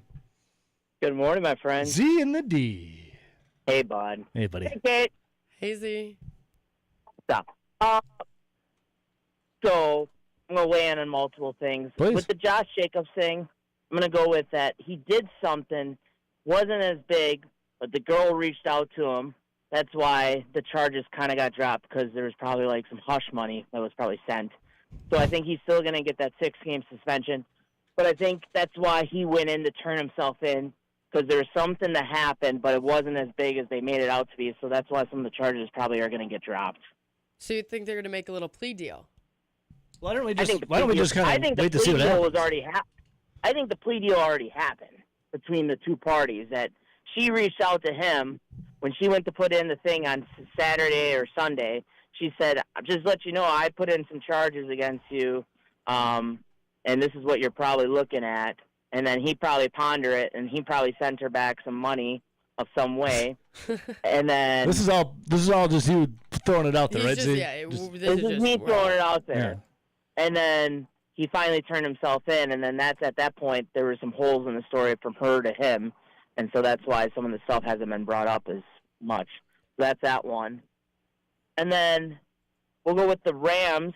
While the Rams are playing chess, everyone else in the NFL is playing checkers. I mean, they draft the quarterback ahead of time because they knew, well, if we trade for Myles Garrett, we won't have a first-round pick, even though there's a chance if we take Myles Garrett, we'll be drafting at position 32, which all the good quarterbacks will be gone in the next loaded quarterback class. And then Cleveland's on the hook for majority of all his bonus for this year, and I believe next year as well. So there's that factor. So the Rams are only paying him like $31 million this year out of what, $48 million, something like that. And then saw a movie last night. What did you say? Pressure. Pressure? Is that that movie that was Did you say for precious or less than $1 million? pressure? Pressure. They put it on. Is it the horror movie they put on for less than $1 million? It's been getting insane ratings. No, I think Pressure is the one with Brendan Fraser as Dwight D. Eisenhower. Yes. Dang it. You're thinking of, I think you're thinking of Passenger. Yeah, pretty close. Okay, so give me the skinny on Brendan Fraser's portrayal of Dwight D. Eisenhower. I enjoyed it, but I thought Ike was a little smaller. Maybe he was a bigger guy than I know. I have to look that up, but I thought his portrayal of Ike was pretty solid. A lot of ramifications with D-Day. Wanted to do it on June 5th and finally getting it pushed to June 6th because there was a huge storm coming in. I really enjoyed it. You know, it wasn't crazy action, but it was the leading up to D-Day, so it was kind of nice to see historical matters in hand. I'd probably give it a 7.3 out of 10. Okay. What's the highest? If you like wartime movies and you like that kind of stuff, like Saving Private Ryan and all those wartime movies, I'd say go see it in the theater. If it's not your cup of tea, just wait till it comes out to your streaming services. But I think it was really good. I think it's now, is it 100% accurate? I don't know, but I would assume it's probably around 70-80% accurate of the portrayal of what happened. I mean, accuracy. We're throwing around all kinds of, things that may or may not have happened with Josh Jacobs. So we don't need to be accurate. We don't have to be accurate. We just have to throw a dart and hopefully it lands. Yeah, exactly. Well, all right. I was curious of Brendan Fraser's portrayal of Eisenhower because I just always view him as either Bedazzled. Remember that movie? Bedazzled's one of them. Or as The Mummy, in The Mummy. The Mummy. Mm-hmm. I don't know. He's one of those actors that was on the high of highs, and then I think something happened to him. I will say my favorite of Bedazzled, though, has got to be Elizabeth Hurley. I'm pretty sure she's on OF. Thank you. Yeah, thank you for that. I think she got divorced, and she went on OF like 2 days later after she got divorced and made a lot of money. That's one way to win a divorce. That's definitely one way. We'll see. That's most definitely the way to win a divorce. You got to see it. Everyone else gets to see it, baby. It's been a very enlightening phone call, Z. Thank you for all of your takes, Steve. We love you, Z. Love you too. Smooches. Smooches, Z. There you go. Z in the D. Lot of. I actually kind of liked his take about Josh Jacobs.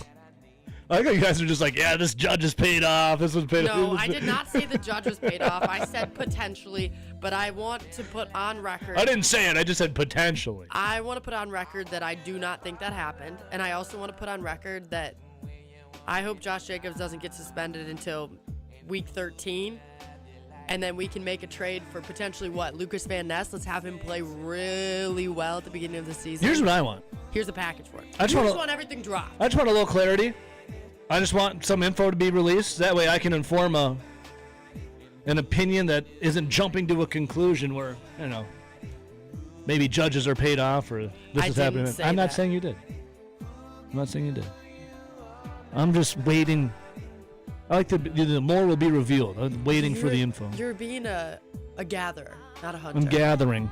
I'm gathering information. And then we'll make it an informed opinion. Laura Ingalls Wilder. I've never been compared to her, but there's a lot of strange things happen on this show. It has Nobody by Keith Sweat plays for our guy Jay in the cross. There you go. We'll come right back.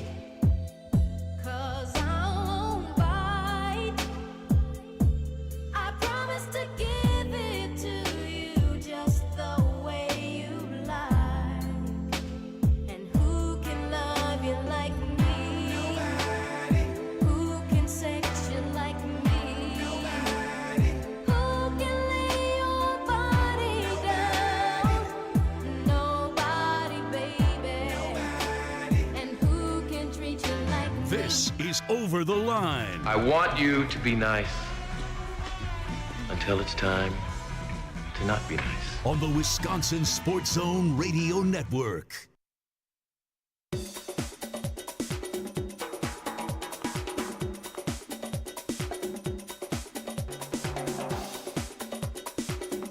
Over the Line will resume in 5 minutes.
Over the Line will resume in 2 minutes.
Over the Line will resume in 30 seconds.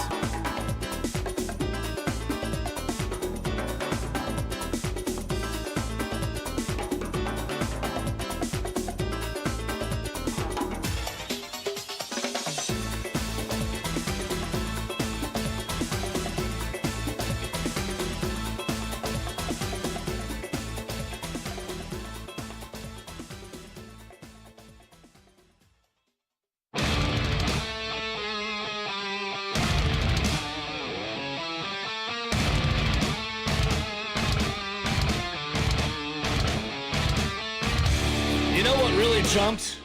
The Los Angeles Rams' odds of winning the Super Bowl. You know what went down a little bit? The Green Bay Packers' odds of winning said Super Bowl. Why? They both played in the NFC. The odds of winning the 61st Super Bowl, plus 1,500 for the Packers. Now after the Myles Garrett trade, plus 1,700. Kate, you ever been to Ohio? I'd like to never go back. Never go back. I have been. I had to drive out there through Philly. Their tolls are incredibly horrible. I'm happy for Myles Garrett for getting out of Ohio. I'm happy for him. And his girlfriend is in L.A. Well, I mean, listen, when you make that kind of money, you're that good. Your destination, where you live, I guess, for work, he's got to be in Cleveland. But even the amount of money that he has, no bed you could buy, no pillow you could buy could be soft enough, more comfortable enough to get a good night's sleep knowing that you're going to be able to wake up in Ohio. Like nothing could take that away.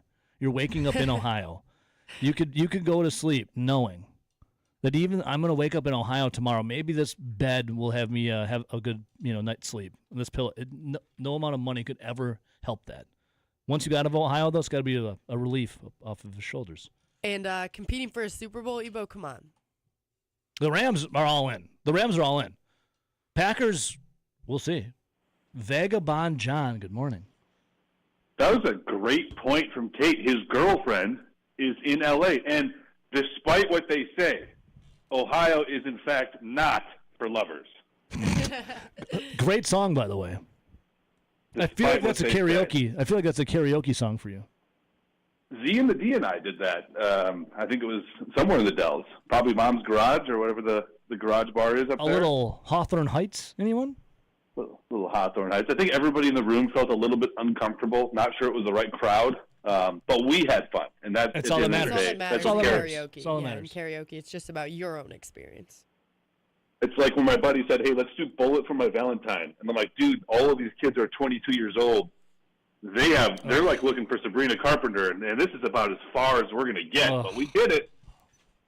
I would kill to do some Bullet for My Valentine karaoke with you, Vagabond. Sounds amazing. Someday. You'd have to do the screams. I'll do the cleans if you do the screams. July 17th, come to town. We can go to a Creed concert at Mystic Casino, and then we'll mosey on down for a karaoke bar. There's Creed at Mystic Casino. Mystic Casino is my home. Yeah, Kate Shakopee. I basically live in Shakopee now. What? I love Mystic Casino. Their $1 blackjack tables are absolutely incredible. The vibes there are tremendous, and when they have all of the food when are you at the out Mystic there, Casino? I've been there a handful of times. When do you have time to be at the Mystic Casino? I have. Well, knock on wood. If you're not on vacation, you're at a country concert. If you're not there, I'm making money. You're working. When are you at the Mystic Casino? My best friend lives in Elk River, and you better believe we do that 45-minute drive every single time we go there. Yeah, it's worth it. Evo, this is a casino, and I don't know how familiar you are with the Mystic, but they just built a brand new. They just built a brand new outdoor amphitheater. I think it's going to be kind of similar to the Valley, just outside of Milwaukee, right? So outdoor amphitheater. You can have a beautiful view of the sunset. And I love a venue or a casino that just invests heavily into bringing quality entertainment. Mm-hmm. The casino in Milwaukee, just nowhere near, right? Pato, when's the last time you were excited about an act that was playing at Pato, right? They're just getting the same cover bands from whatever, Whitefish Bay to like mosey on over there with their minivans to like set up, right? This is not good entertainment. Mystic Amphitheater has Good Charlotte, Avenged Sevenfold, free. Hang on a second. I'm sorry. You cannot listen. You cannot say good, great entertainment and then lead with Good Charlotte. I'm sorry. The Avenged Sevenfold, yes. Creed, yes. But you can't lead with Good Charlotte. Not Good What's Charlotte. wrong with Good Charlotte? What's you anti-Good Charlotte? You would not be laughing if you've been to Mystic before. I'm not anti-Good Charlotte. I just know that they're never going to confuse them with great entertainment. Like there's. Well, I'm excited to see. It's novelty entertainment. That's novelty. So to be clear, they're opening with for Avenged Sevenfold. Okay, you just led with Good Charlotte. That's why it made me laugh. Lifestyles of the rich and famous. I've never seen them live. I don't know if they're good or bad. I'll let you know. Please do. Please. Anyways. We can do karaoke after that. I would love to. Apparently Kate would too. Oh my gosh. I just can't stop thinking about Mystic. Yeah, but we do love Pato. We do love ourselves some Pato, though. Pato does rule. Yeah. We do love Hey, speaking of quality entertainment, this helps us get through the summer. If you're not a baseball guy, Evo, have you been to SeaWorld? The defunct one in Ohio? Yeah, the SeaWorld, Ohio. Yeah, have you been? I have not. I have not been to SeaWorld, no. Do you know how SeaWorld's a little bit controversial? People are not really sure how they're supposed to feel about it nowadays. I've heard some things. Yeah, I've heard some things. I've seen them. There was a movie when I was a kid too that was very anti orcas in captivity, Free Willy, if you will. So they just entirely changed their brand, right? Over the last 10 years, they built a new roller coaster every single year. You go there, it's won, and this is Orlando. They've won the best roller coasters in the country, right? And those roller coasters are an absolute ride, up and down, up and down. Nobody's there because everybody's still offended by the documentary, so there's no lines anywhere. It's fantastic.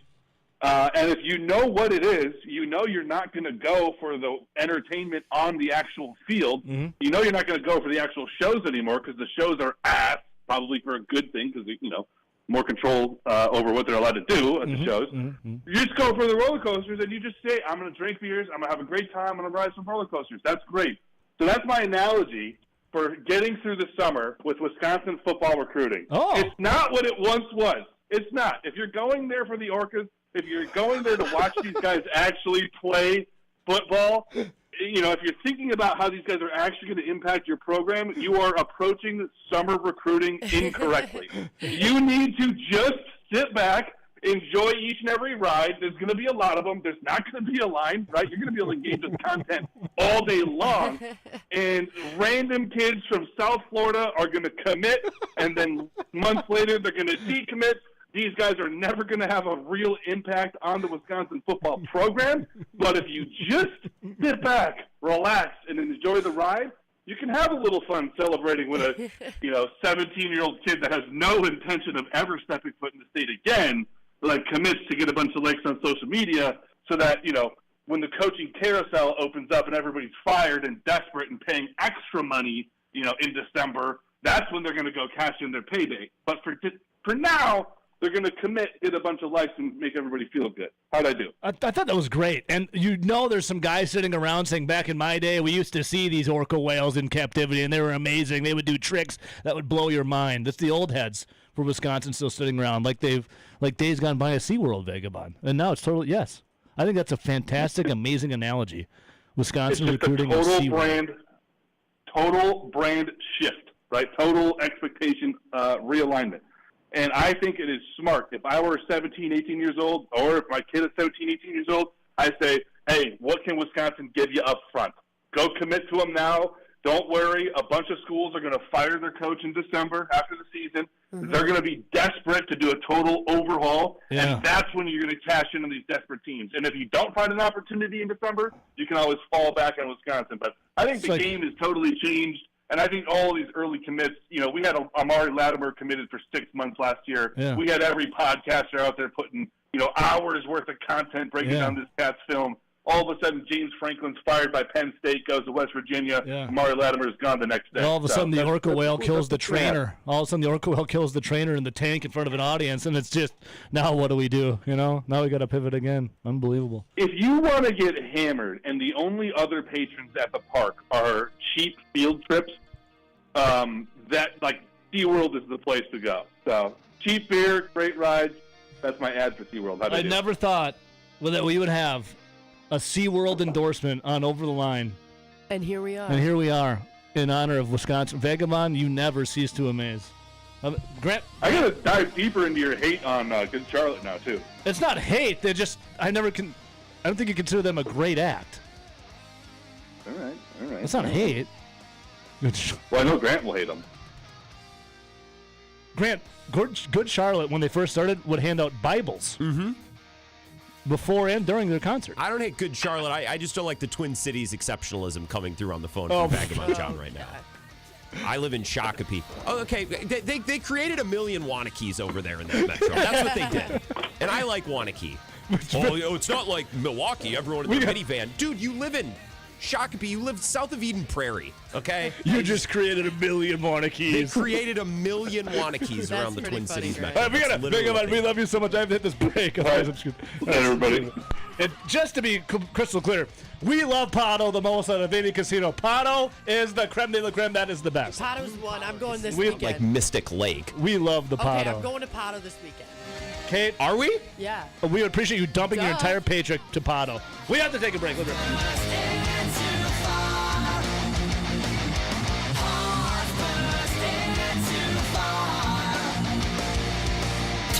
This is Over the Line. It's also illegal.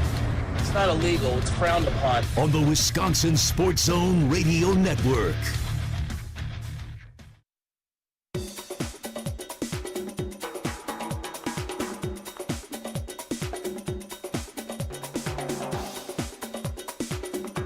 Over the Line will resume in 3 minutes.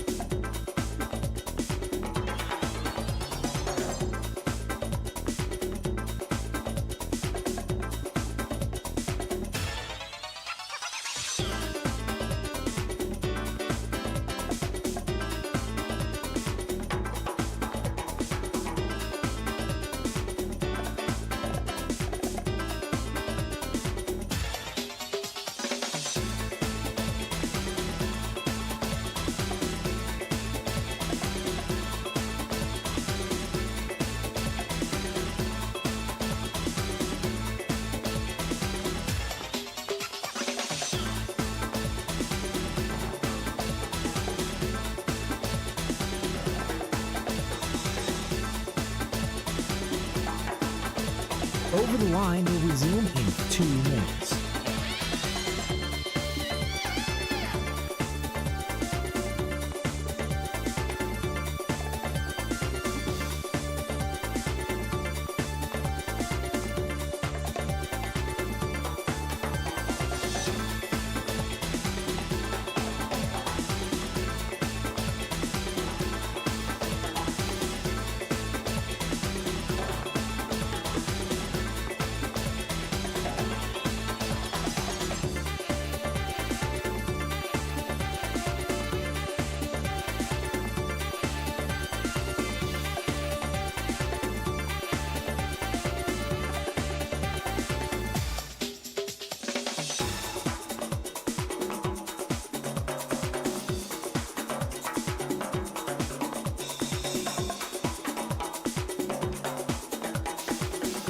Over the Line will resume in 1 minute.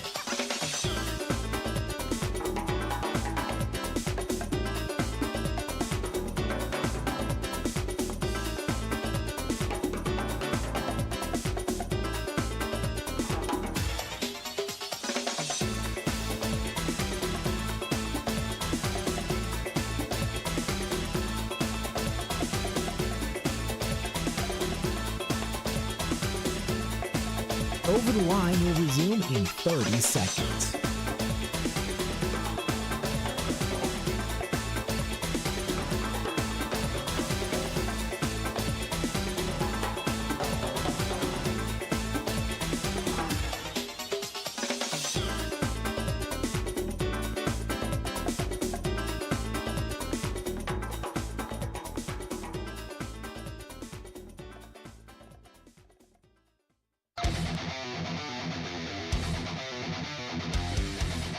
All right.